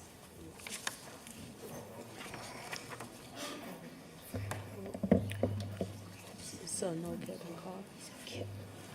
Mr. Carr? Yes. Good evening, Mayor, City Manager, and Mayor Pro Tem, and members of the council. My name is Kevin Carr. I'm a solid waste services worker and shop steward for UE 150. I'm here to speak on the fact that a lot of us are not making the same salaries as our competitors in private positions. I meet with them every day when I go to the dump to dump my truck at the compost center, and I speak to a lot of them. And our salaries are not up to par. They don't pick up as much as we pick up. They have limits on the amount of stuff they pick up, and we don't have any limits. We asked for 15% because the 3 and 3%, the 3 in July and the 3 in January, it only equates to 61 cents. I would like to thank the Second Harvest Food Bank for coming out for us. But if we had the salaries that we deserve, that we worked so hard for, we wouldn't need it. We do appreciate it that they came out for us. We have a solution. It's not what we asked for, but we'll settle for 12%, which would be 6 in July and 6 in January 24. We know it's not what we asked for, but we will settle for that. It proves that we're willing to work with the city, and all we ask is that you are able to work with us. Thank you. Thank you. Mr. Davis, and then Rob Davis and Sonia Watts, if you'd join us. Mr. Davis? Yes, ma'am. 3 weeks ago, I had jury duty. When I went to do jury duty, they had us fill out forms, and they put our names down and what we did for a living. And I wrote down, I work for the city of Charlotte, I work in utilities, I didn't think nothing about it. They took us back in the back, and I was one of the 12. And they asked everybody what they did. And the different people from all different walks of life was, had, all type of bachelor degrees and master degrees. And I was the 10th juror. They asked me what did I did. And I said, and the guy said, I said, I'm a city worker for the city of Charlotte. He said, well, I work in utilities. He said, well, what do you do? What department you work in? I said, I work in water. When I said I work in water, a reverence came over the room that I didn't even expect. When I heard the proclamation, everyone said all these good things about water. But now, when it comes to the percentage, we want that same respect. Because I looked at the budget proposal last week that the city manager put forth, and we get 3 and 3. Meanwhile, the officers, the new hire officers, they get 8, and they don't say anything about 4 and 4. They just get 8. And then the veteran officers get 10% on top of the step pay that we don't even have. We don't even have step pay. And then, when I looked at how we was gonna pay for all these increases, it was a slap in the face because they said they were gonna raise the water rates and the sanitation rates. Now, our director have to come up with a way to explain these rates, and the way that they explain these Mr. rates Davis, is we by have to be more work. fair. So we working Mr. Davis. to pay for a raise, to pay for raises that the police are getting. And I don't think that's fair. All right, thank you very much. All right. I know that there's a lot of passion, and I appreciate it, so, but just help me get in the 2 minutes so that everybody can get a chance. If you help me do that, we'll work harder on this. All right, so Mr. Davis, Yes. please. Thank you, first of all, for allowing us this forum. I would just like to take my time to ask City Council to reflect on what was done last year and what segment of city workers will be left out this year if those numbers stay the same. There's still going to be people who tirelessly work for the city in hazardous conditions that will still have trouble with housing. They'll still have trouble with food. They'll still have trouble with fuel costs. So we're asking that you reconsider that number. Figure out a way to help us continue to serve the city that we love and that we are dedicated to working for. We are very grateful for last year. That's not a promise. That goes without saying. That's not a problem with me. That goes without saying.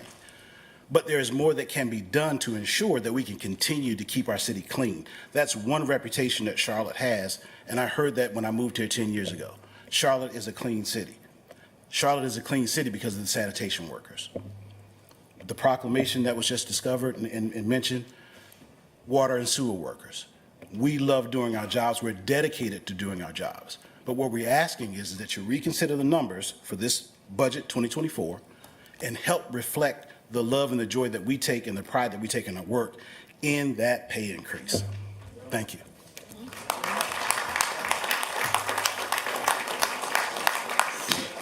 Sonia Watts here, and then Mr. Dedrick Davison. It's a different spelling of Dedrick, so I see you there. Thank you for coming down. And then followed by Cass Otley. And, all right, thank you, Ms. Otley. I see her. Mr. Davis. Yes. I think we got all the Davises from the department today. All right? Good evening, Mayor, City Manager, and City Council members. I am here with UE 150 City Charlotte Workers Union. I'm a resident of Charlotte and solid waste hourly employee. I feel like the 6% is not enough money to survive and support my household. And the increase is only 60 cents. Please tell me in these days in 2023 in the city of Charlotte where you can buy anything with 60 cents. The last time that you can purchase anything was back in the 1950s. Accounting for inflation, the same 60 cents from 1950s today would be same as $7.54. Do the right thing and give us hourly workers a chance to make it. With this 6% or 60 cents per year, we're still not going to be able to survive and help with this ever-growing city and economy. So. Thank you. Otley. Good evening, Mayor, City Manager, Mayor Pro Tem, and City Council members. We're here once again to talk about city workers. The city workers here in Charlotte are essential. If there is no water, the fire department can't put out a fire. If the roads are not, safe and pothole-free and, all of that things, the police can't get where they're trying to go. So we all work together in this city to make this city beautiful. When I moved here 25 years ago, I moved here from New York, and I love this city. And I work hard with everyone in here to try to make Charlotte a better city. But we have to pay our city workers. We cannot talk about upward mobility, corridors of opportunity, and no one being left behind when we're leaving 75% of our city workers behind. We have city workers that live in hotels. We have city workers that have lived in a hotel since last year. And while we really appreciate the increases and everything that was done last year, they are so far behind that it would take several years like that just to have them break even. And so we can't talk about the water and how important it is and all of these wonderful things if we don't respect these workers enough to pay them to live in the city that they work and love. I mean, it's sad. I see these men and women get off their trucks in the summertime. Maybe some of y'all need to go over there. They can barely get off the trucks in this heat. They are out in all types of elements, rain, snow, in water, digging holes. I mean, their jobs are very hazardous. And we get up in the morning and we turn our shower on and take a shower, and we take these things for granted. It's not magic. These are the people that make that happen. And we need to respect them and pay them so they can live and thrive in this city, just like everyone else. Thank you.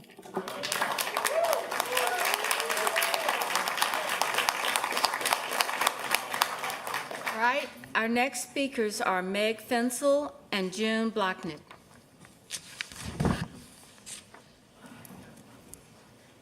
And then that'll be followed by Margie Storch and Mary Jo Kinglow. Ms. Fensel, thank you. All right. Good evening. My name is Meg Fensel, and I'm the Director of Engagement Impact at Sustain Charlotte. And tonight I would like to express support for the funding in the recommended budget to support numerous projects that will provide safe and equitable mobility, support more affordable housing, and reduce Charlotte's greenhouse gas emissions. A few we'd like to especially highlight are funding to continue construction on the Cross Charlotte Trail, money to plan, design, and construct sidewalks, mobility investments in the corridors of opportunity, advancing the bike priority network, and advancing the city's Vision Zero initiative to work towards the goal of ending traffic fatalities and serious injuries. Of the 130 cities with populations over 200,000, Charlotte is 6th from last on a walkability ranking. As we prepare to implement the UDO in June, let's make sure we adopt a budget that aligns Charlotte's land use and transportation goals. It's also important to fund projects and staff that will help us achieve the Strategic Energy Action Plan goals. And that includes investing in a net zero carbon city fleet of vehicles as soon as operationally feasible for each department. We're encouraged by CATS's progress on the battery electric bus pilot and look forward to a full transition to BEVs as soon as that is operationally feasible. We're also excited about Charlotte's very first all-electric fire station. It's also important that we maximize our return on investment, so we're glad to see the quality of life team that will work to reduce illegal parking of vehicles in our bike lanes that we all know are so important to getting more people on bikes for recreation and commuting. And finally, as we thank you for this budget, we also know that the CIP and the regular annual budget process is not keeping pace with the mobility needs of our rapidly growing population.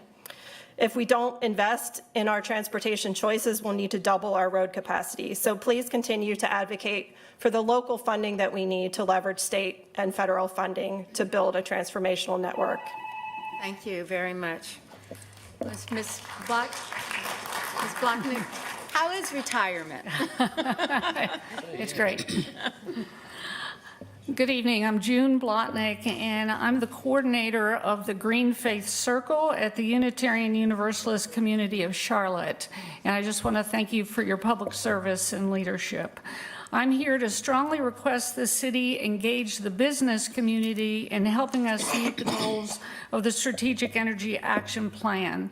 I was very involved in the effort back in 2017 and 2018 in the development of the Sustainable and Resilient Charlotte by 2050 resolution and the CIAP. It was an exciting time, and the goals set in the resolution resulted in the city being chosen to be part of the Bloomberg American Cities Climate Challenge. The sustainability staff has done a fantastic job since then, given the resources they have available to them. But if the city is going to meet its initial goals by 2030, we desperately need the business community involvement. At an early stakeholder meeting convened back then by then Environment Committee Chair, Councilmember Dimple Ishmira, I stressed the importance of getting the corporate community involved. I knew that nothing significant in this town happens unless we have that engagement of the business leaders. We have the most Fortune 500 and Fortune 1000 companies than any other city in the state. They're routinely called upon to help the city address critical community needs, and I believe the current and impending threats of the global climate crisis are alarming enough to be considered a critical community need, particularly for residents living in the corridors of opportunity. It's past time to launch a campaign to list the business community support. I encourage each of you to visit the new exhibit Climates of you inequality very at the much. Museum of the New South. Thank you very much. Marjorie Storch, and then Mary Jo Kingle.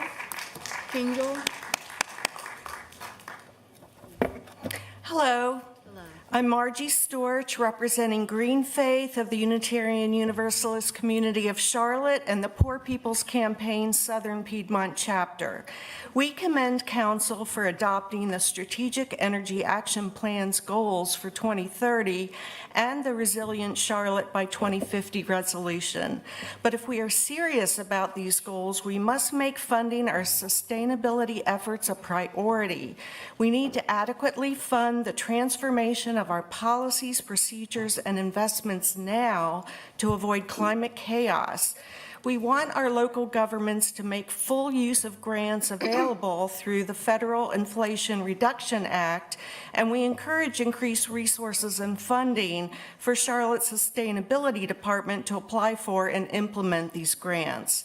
The Inflation Reduction Act includes nearly $370 billion for disadvantaged communities, prioritizing projects that repurpose retired fossil fuel infrastructure and employ displaced workers, creating a fair, equitable, and economic clean energy transition. These grants can help us make progress in environmental justice, since at least 40% of IRA funds will be targeted to the most impacted, underserved communities. Let's increase funding of our Strategic Energy Action Plan to take advantage of these matching grants. And expanding the sustainability dashboard would help the public understand city goals and progress. I have seen the new dashboard showing energy use in city-owned buildings. Expanding the dashboard to show progress in 3 key areas of buildings, energy generation, and transportation would be helpful. The public needs easy to understand graphs of our progress in addition to the micro data needed by experts. And I've included suggestions in my written comments. Thank you. Just the clerk right there. Ms. Klingel, did I say that correctly? Klingle? Klingle. Thank you very much. Chris Kringle. And Mr. Timothy Bell. Mr. Bell? You ready for me? Join us next, okay? Yes, please, begin. My name is Mary Jo Klingel. I am a clinical social worker in private practice in Charlotte. I am also a climate activist working primarily with a national organization called Quaker Earth Care Witness. I was present in the council chambers in December of 2018 when the city council adopted the CAP, and I watched the room just explode with joy and delight until Mayor Lyles gently suggested to us that we might want to sit down and let the council get on with its work, or perhaps we would be ready to leave the chamber. It looked like most of the people were heading out of the chamber. Out in the foyer, the happiness just exploded. People were laughing and hugging one another and clapping each other on the back and taking group pictures. I look back on that evening and I realize that the joy that we felt was because of the hope that we felt. Hope that we would create the city we love to be a green and safe refuge for all of us. I came here tonight to speak to the urgency of adhering to the CAP goals and timeline. Most of the climate experts I know are no longer referring to the dangers we face as climate change. They now speak of it as impending climate catastrophe. We have no time to step back from the CAP goals. Please continue to recognize and fund and support the CAP. You are now holding our hope. Thank you. Thank you very much. Thank you. I'm going to, Zaki Cook, would you join us on the other side of when Ms. Kringle is done? All right, Mr. Bell. Mr. Bell? Madam Mayor, if he could go first, we got a little tag team going here that if we could. Oh, y'all have done a whole show or Oh, something? yeah, we're gonna sing and dance soon. Okay, so. who's going first?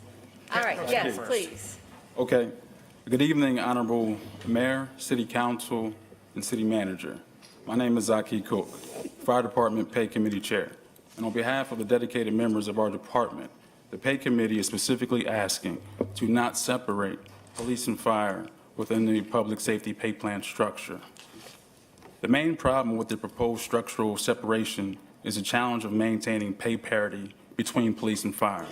Maintaining parity, which is the state or condition of being equal, has strategically united police and fire committee members who advocate for equitable pay and compensation for all public safety employees against market forces together. Since 1994, the Public Safety Pay Plan offers a systematic way to balance pay between police and fire. The proposed structural separation will unravel our joint efforts and subsequently force police and fire to compete against each other. We have never been separated before, and the most pressing concern is that the proposed budget does not include a systematic plan for how we move forward. Additionally, under the current proposal, if you adjust firefighters' starting pay to a 52-hour work week, our new hires will not make the minimal $20 an hour threshold. The typical firefighter works a 52-hour pay week, or 2,808 hours a year, versus 2,080 for a 40-hour week employee. At the current pay of $49,102, that new firefighter makes $18.16 per hour. With the proposed changes in January 2024, with a starting pay of $53,179, the hourly rate will be $19.67. As an additional example, an employee that works 40 hours at the rate of $20 per hour would make $41,600 in base pay and $21,840 in overtime. Okay, you're going to help him finish that out? Yeah, in a way. Good evening, Mayor, council members. My name is Tim Bell. I've been on the Charlotte Fire Department and worked for the city of Charlotte for 24 years. In his presentation, the manager said that his budget proposal was a story. And he did tell a story, but we're going to look at some of the details. He said the fire department has a 0% vacancy rate. That's not accurate. Currently, we have over 20 people short of our minimum staffing. And if you go by the Management Partners Report, a study that this council paid for, that number is actually over 80. This past Friday, our command staff explicitly said that they did not give that number to the city staff. So our question would be is, where did that 0% vacancy number came from? We were also told we don't have a recruitment or retention issue. We've had a surge of retirements the last year, and this is probably going to continue for the next year and a half or so, including myself. But we are looking also at recruitment problems, and this isn't a shot at the recruitment division. This is just facts.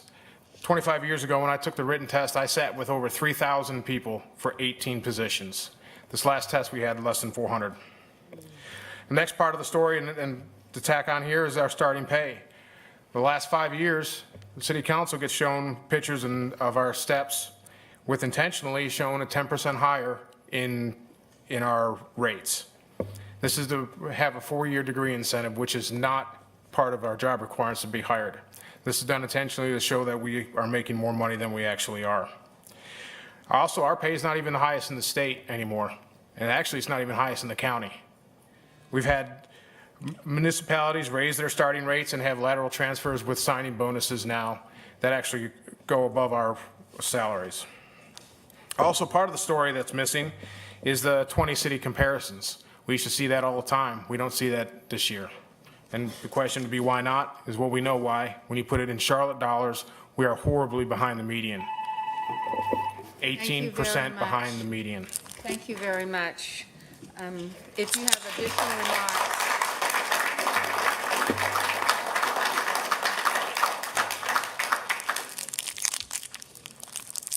All right, Mr. Brewer, follow up, and Karen Hodges.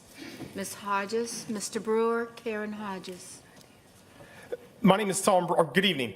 My name is Tom Brewer, and I am the president of the Charlotte Firefighters Association. And tonight I will be focusing on the importance of addressing the pay of firefighters in relation to the cost of living and the public safety pay plan.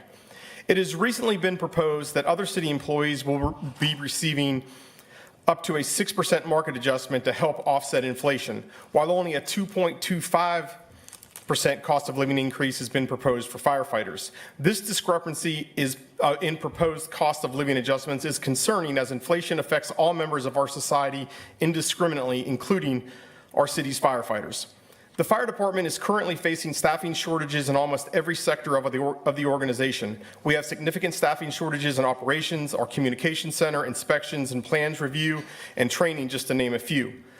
Firefighters in Charlotte already work longer hours than any other city employee. They are scheduled to work over 700 hours more per year than a standard 40-hour-a-week employee. Additionally, due to the historic staffing shortages within the department, our firefighters have been required to work an unprecedented amount of overtime over the past 3 years. During this time, they have sacrificed time with their families and been forced to prioritize duty over their own personal lives. Firefighters are hired at 60% of the market, and the STEP plan brings them to the market rate. Because of budget restrictions, firefighters are forced to attend 26 days of unpaid training just so they can reach the market rate. No other employee in the city of Charlotte are required to do this. Firefighters at specialty stations are also asked to train off duty to better themselves without compensation. No employee in the city of Charlotte should be subject to this. The manager's proposed budget unfortunately does not reflect your firefighters' commitment to this city and the department.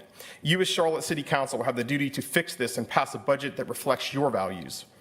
While platitudes and expressions of gratitude for the hard work and sacrifices made by our firefighters are appreciated, they unfortunately do not pay bills or help offset the proposed increase in the city's health insurance premiums. We strongly urge City Council to take into consideration.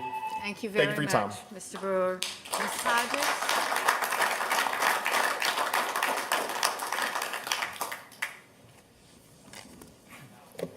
My name is Karen Hodges. I'm a psychoanalyst with a private practice in Charlotte for the past 26 years. I'm here today because of my deep concern for the climate emergency.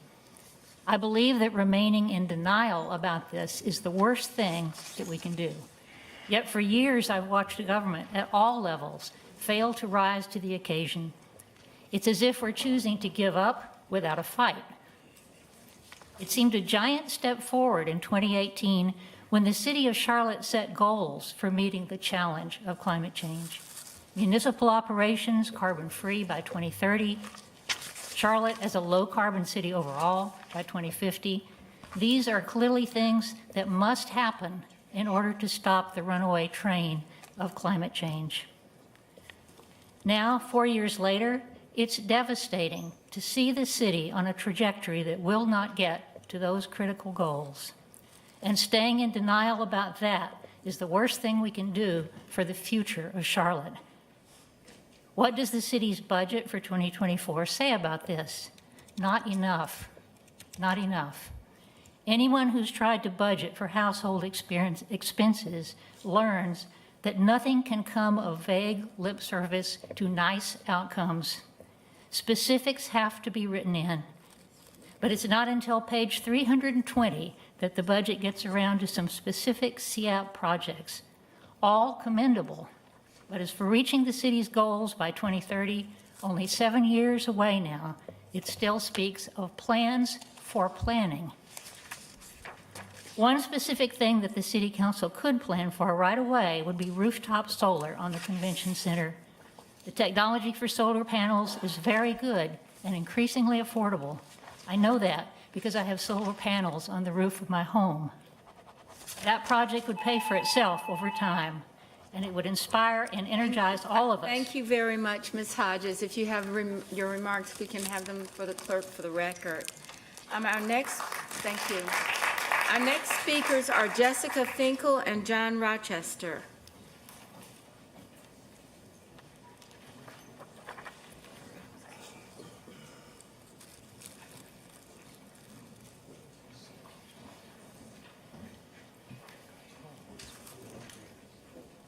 Okay. Thank you very much. My name is John Rochester, and rather than moaning about, well, we're looking at a fourfold increase in our electrical needs as we get away from diesel, gas, things like that. For the residential, it frequently doesn't work because you have to take all your trees down to make room for the solar panel light on your roof. But Here's a possible solution. If you take our large commercial buildings, flat roof, build a lightweight aluminum table, perforated so it's low wind resistance, and you mount about 10 feet in the air and mount your solar panels there. It can be as big as the roof. You can still repair the roof. You can still get to your air conditioners. You can park cars up there. You can repair the roof. And we could have vastly more solar panels. And there's no trees in the way. They're up in the air on top of shopping centers, car dealerships, warehouses. Vast increase in the solar panel area.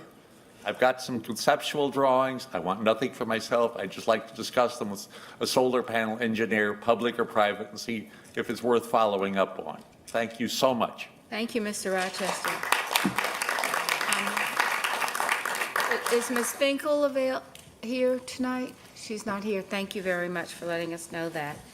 So now we'll go to Jean Wagner.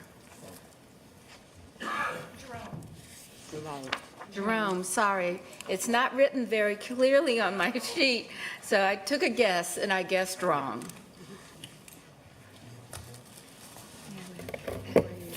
And Rory Pegram also? Good evening, and thank you for this opportunity to speak to you. My name is Jerome Wagner. I live in Concord, but I have connections with the city through my climate activism. I'm also the convener of the CAP Accountability Committee, which is part of the Charlotte-Mecklenburg Climate Leaders. Tonight, I speak as an individual. The present budget has many things for which I'm thankful. Thanks to City Manager Jones, Strategy and Budget Director Bergman and his staff, and General Services leadership and staff for running an accessible budget development process and for building in plenty of explicit visibility to the city's environmental sustainability goals and related expenditures. Thank you to City Manager Jones for including a new special assistant for workforce development initiatives. Thanks to General Services Manager Rieger for identifying significant funds for planning and analysis in the sustainability arena. Thanks to CMPD leadership and city staff for committing to a net zero police station for CMPD Northwest. Thanks to the whole team for sizable financial allocations for battery electric buses and vehicles, hybrid police interceptors, mode shift transit options, and additional HVAC technical staff. Thanks finally to Councilwoman Ajmira for her ongoing championing of the city's sustainability efforts. And my comments here are not meant in any way to disregard or dismiss the other valid comments that have been made here so far. I assert that sustainability investments being made by the city will pay off in the well-being and security of your children and grandchildren, in becoming a go-to destination for future-minded professionals with their families, and in removing pollution sources and health impacts from the city's neighborhoods. Thank you very much. Thank you very much. All right, and now for our last speaker on the budget public hearing is Mr. Pegram. Mr. Pegram?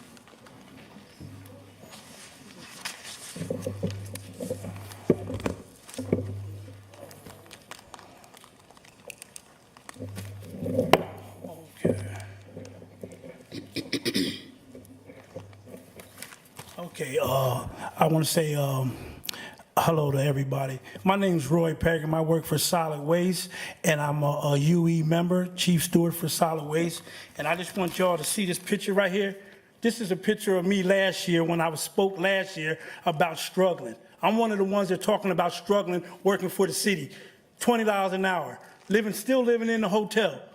Everything went up, everything. My hotel went up, my food went up, everything's gone up. I even had 2 heart surgeries. Now my medicine done went up. And I only made $45 extra dollars off of that raise. That ain't gonna take care of me. I'm struggling like crazy. And I'm tired. I go to work every day. Hurt or not, I go to work and I put it in. And we need to be compensated for what we do. I'm cleaning homeless, I'm under bridges, cleaning homeless tents, doing hazardous work, doing 2 or 3 jobs a day. And then I go get my paycheck at night on Friday, and I'm at home, and I'm almost crying because I can't make it. I'm paying Peter to pay for Paul. Every week I'm playing a game with my money because I'm not making it. But I'm coming here, I work uptown. My area is uptown. So when you look uptown, and I know you see how clean uptown is, I'm one of the ones that do that. And I take pride in that. And I love my job. But I can't stand when I go home on Fridays, when everybody's excited, I'm miserable. Because I got to figure out what I'm going to do to make it to Monday. Not even next week. Monday, food, my car note, all that. I made $495 last year. With the new raise, I make $540. That's all. And I put in work. I work hard. And we need to be compensated. People tell me uptown how beautiful Charlotte looks. But Marcus Jones, you got your raise. We taking care of you. I know a lot of that raise it has to do with how the city looks. And I just want y'all to know, look, take care of us. Thank you. Take care of us. Thank you, That's Mr. all. Peter. Take care of us.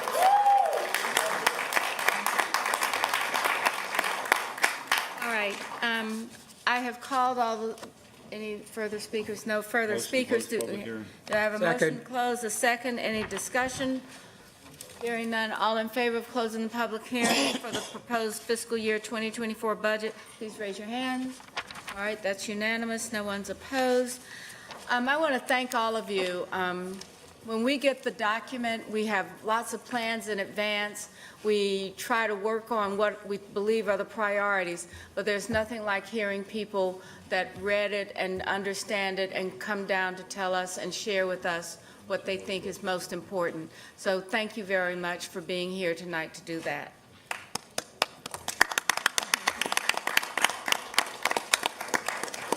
All right, so now, Mr. Jones, do you have a city manager's report?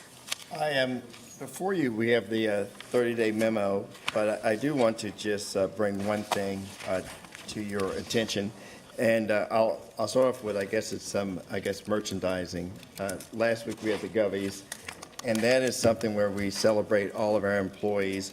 And I really wanted to thank HR and Sheila and Paul and everybody who put this together. I know it's much more than the two of you, but it was our largest attendance ever. Councilmember Mayfield came out. We had a chance to see some of our mascots with a dance-off, which I would say I can't unsee that. But it was just good to be able to celebrate with employees and how much we appreciate all that they do. And so it was, and some folks have commented it's the best Govies that they've ever participated in.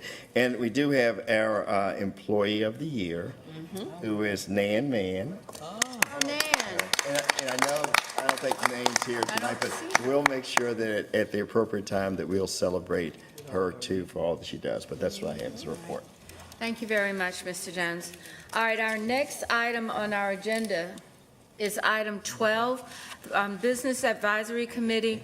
It is a recommendation coming out of the Jobs and Economic Development Committee, and so I'd like to have a motion to approve the Jobs and Economic Development Committee's recommendation to change the structure of appointments to the existing 20-member Business Advisory Committee with the following actions. Reduce the Charlotte Regional Business Alliance appointments from 5-member seats to 4-member seats. Add a new member organization seat designated to the Carolinas LGBT+ Chamber of Commerce. And item B, to approve the Jobs and Economic Development Committee's recommendation to change the structure of the Charlotte Business Inclusion Advisory Committee by the following actions, by adding that new member that's designated for the Carolinas LGBT+ Chamber of Commerce. Mr. Graham, as chair, do you have any comments to make before we proceed? No, ma'am. I move approval. Second. We have a motion and a second. Is there any discussion? Hearing no discussion, all in favor of the motion A and B, please raise your hands. All right, is anyone opposed? I think it was unanimous. Thank you very much. All right, the next item is item 13. For consideration is also part of a committee recommendation. Do I have a motion to adopt an ordinance ordinance amending the city charter, change the form of government with three different steps. And so with that, I'm going to recognize Councilmember Ajmira to open this discussion. So, thank you, Madam Mayor. We will be deferring this item based on committee's feedback. Okay, any discussion for a deferral? I think you have to make a motion to defer. Would you do that, please? Sure. I make a motion to defer this item. Second. We have a motion and a second. Is there any discussion? Mayor Pro Tem. Mr. Baker, can you explain what deferring at this time, the repercussions of that are? Yes. So you held a public hearing back in March, and the statute gives you 60 days to do something. Either pass something, or if you don't pass anything, then you would have to start the process over again if you so choose to have this reconsidered. So you essentially have until Friday if you want to move forward with this, particularly for 2023, to make that determination by council. If you don't make any determination whatsoever, then it essentially, you have to start all over again, or don't come back to it. It's completely up to you all. All right. Ms. Mayfield, followed by Ms. Johnson.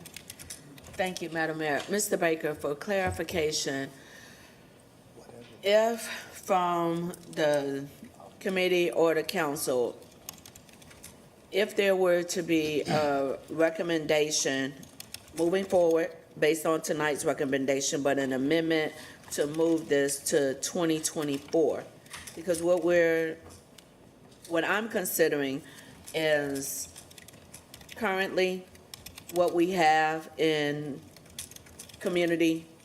We're looking at tax change, we're looking at school-related changes, we're looking at other things that are also very important that will be on the bond and that will be on a referendum in November. If there was a conversation of the recommendation of moving, right now in here, we had a start date. To move that start date to 2024 versus, to the 2024 referendum versus the 2023, would that need to come back to committee to start the process all over, or is that something that we would be able to potentially discuss? You would need to start that whole process over again. That's why I need clarification. Thank you. All right, Ms. Johnson? Yeah, I'd like some elaboration on why we would have to start the process over again to amend the start date. And that was going to be my question. Like, what are we deferring until? The previous council, we wanted to kind of wrap this up prior to the new council starting because we were concerned that this could happen. So I wanted to know, if we're deferring it, when are we deferring it until? And then just if you can elaborate why it wouldn't simply be a substitute motion to change the start date or the date of the referendum, and why we would have to start over, because this went through an outside committee. I mean, there were steps to get to where we are, so. Great questions. Statutorily sets the guidelines. So it is the statute that says that you have to have a resolution of intent, which you publicize, and then you have a public hearing on that resolution of intent, and then if you so choose, you vote on that, which is where you are today.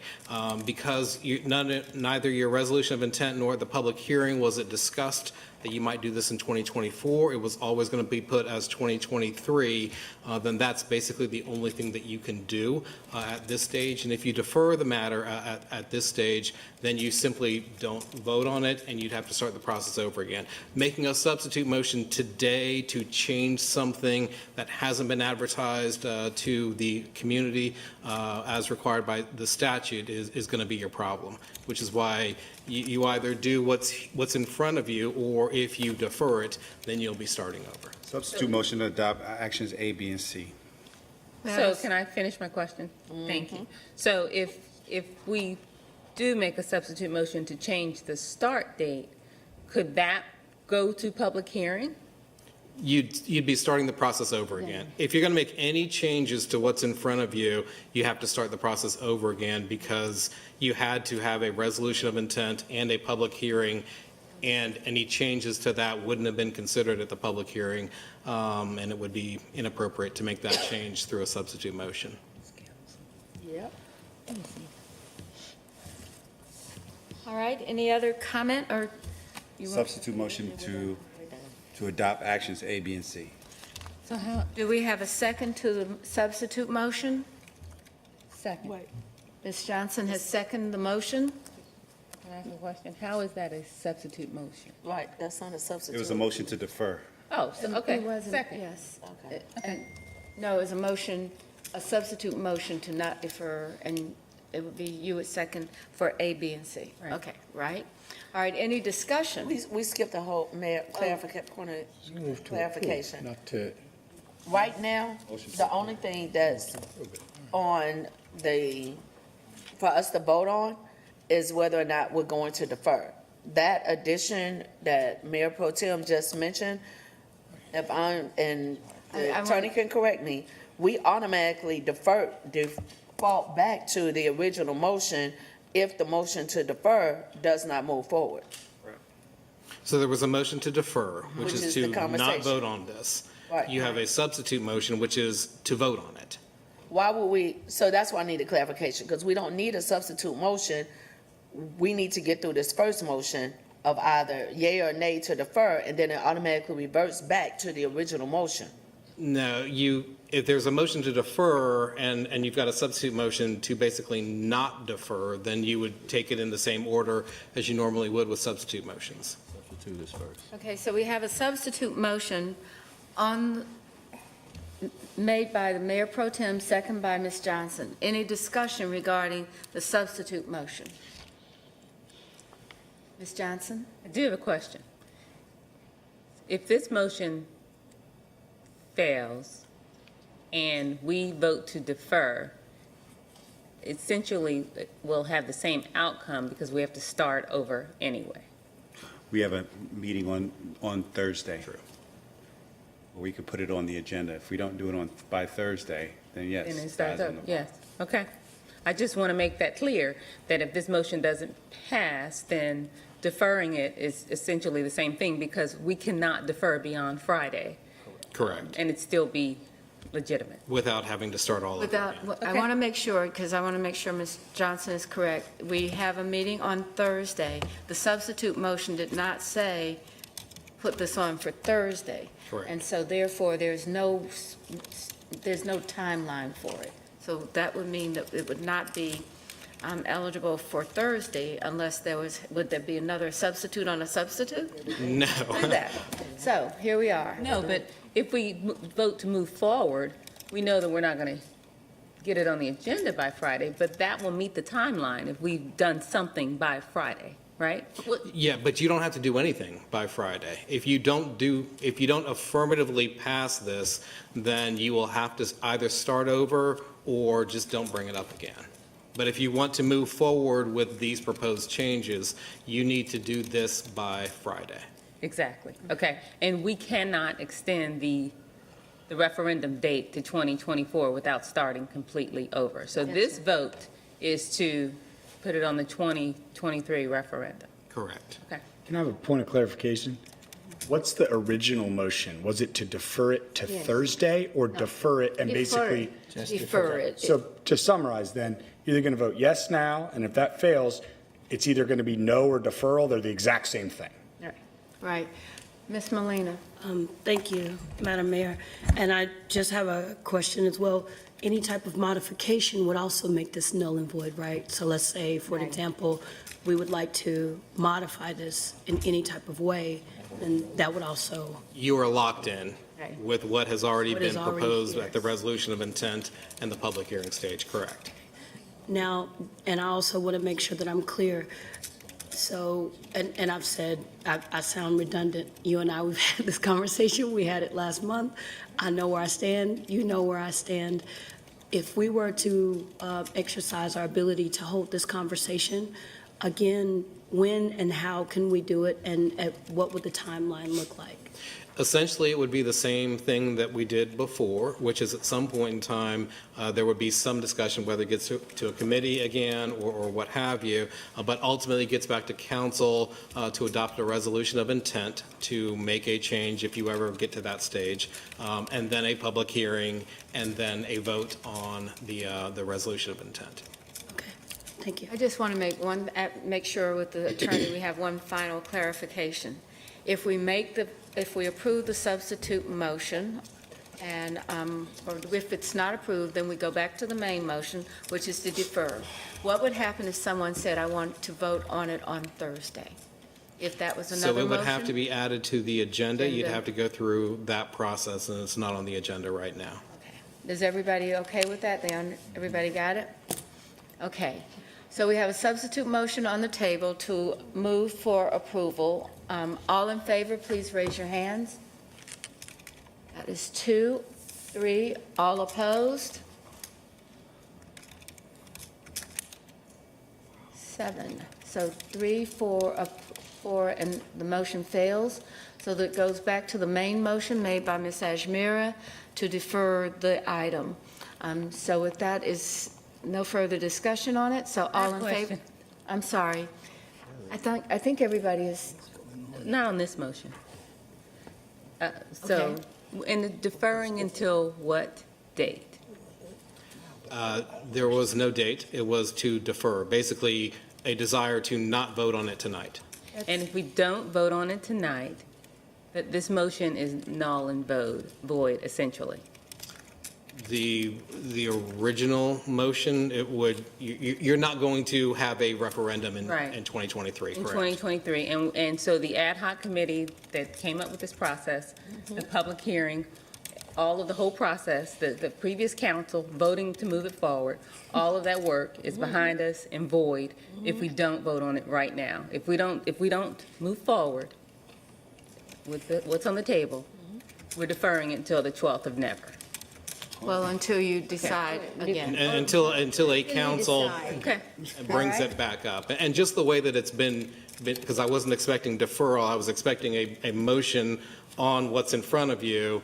You've declined to go with that motion, so you've got an odd thing here where you're not going forward anyway, regardless of what happens with this vote, but there is an active motion on the table that needs to be voted on. So all in favor of Ms. Ajmira's motion to defer this item, and I think Mr. Mitchell seconded, and with a second.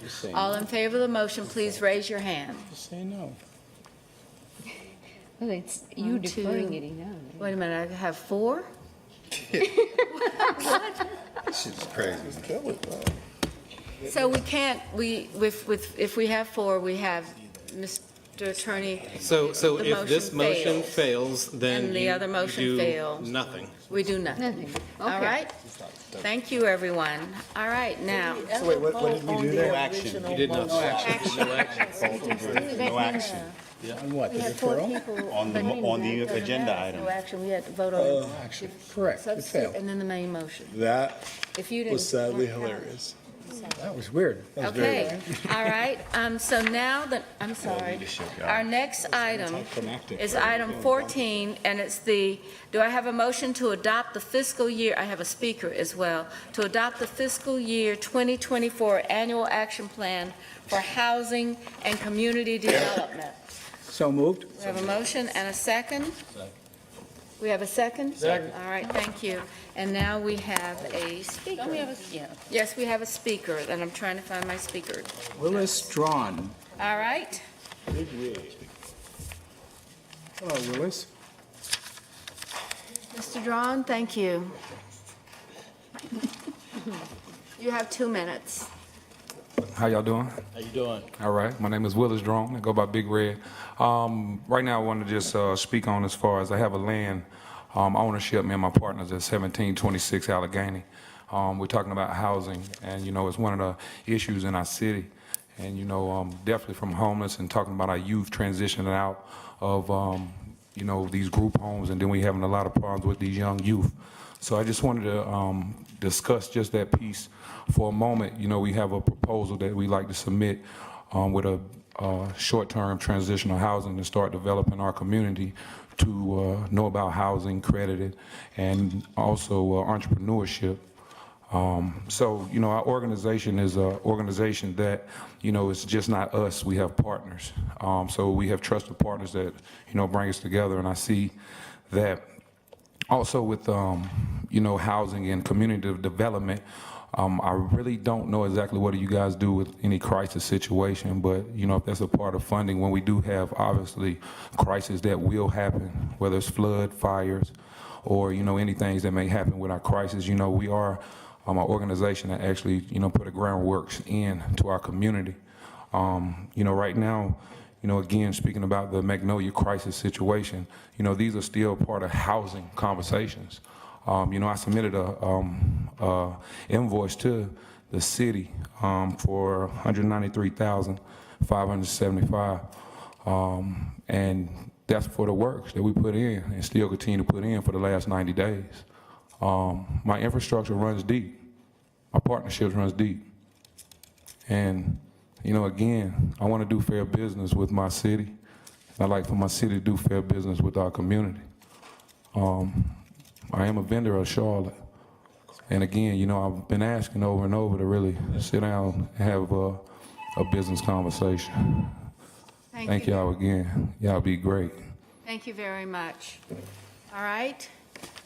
Now we have a motion on the floor. So, Sean, I think might have been last business meeting, we was talking about appropriating $20 million to some affordable housing project, and I raised a question about CBI aspiration, and you mentioned there's a sliding scale, and so I got corrected through your memo, so thank you for letting me know it's a sliding scale. I would still like for us, though, to see, can we adjust our CBI goals to be more part of affordable housing construction? So apologize, sir, but thank you for informing me that I was wrong. Thank you, and Steve Coker and I have actually already had a conversation on that very point. Okay, thank you. Thank you, Madam Mayor. Thank you. All right, so we have a motion on the floor. Any further discussion on it? All in favor of adoption? Number 14. Item 14. Okay. All in To favor? adopt the 2024, do you want me to read the numbers out? The 2024 Annual Action Plan for Housing and Community Development. So all in favor, please raise your hand. Anyone opposed? We have one in opposition. So with that, I believe, Mr. Jones, we will see everyone again on Thursday for the budget workshop. I think there's a bullet, a shorter form here, if you want to take that to read. So do we have a motion to adjourn? All in favor, say aye. Aye. Good night, everyone.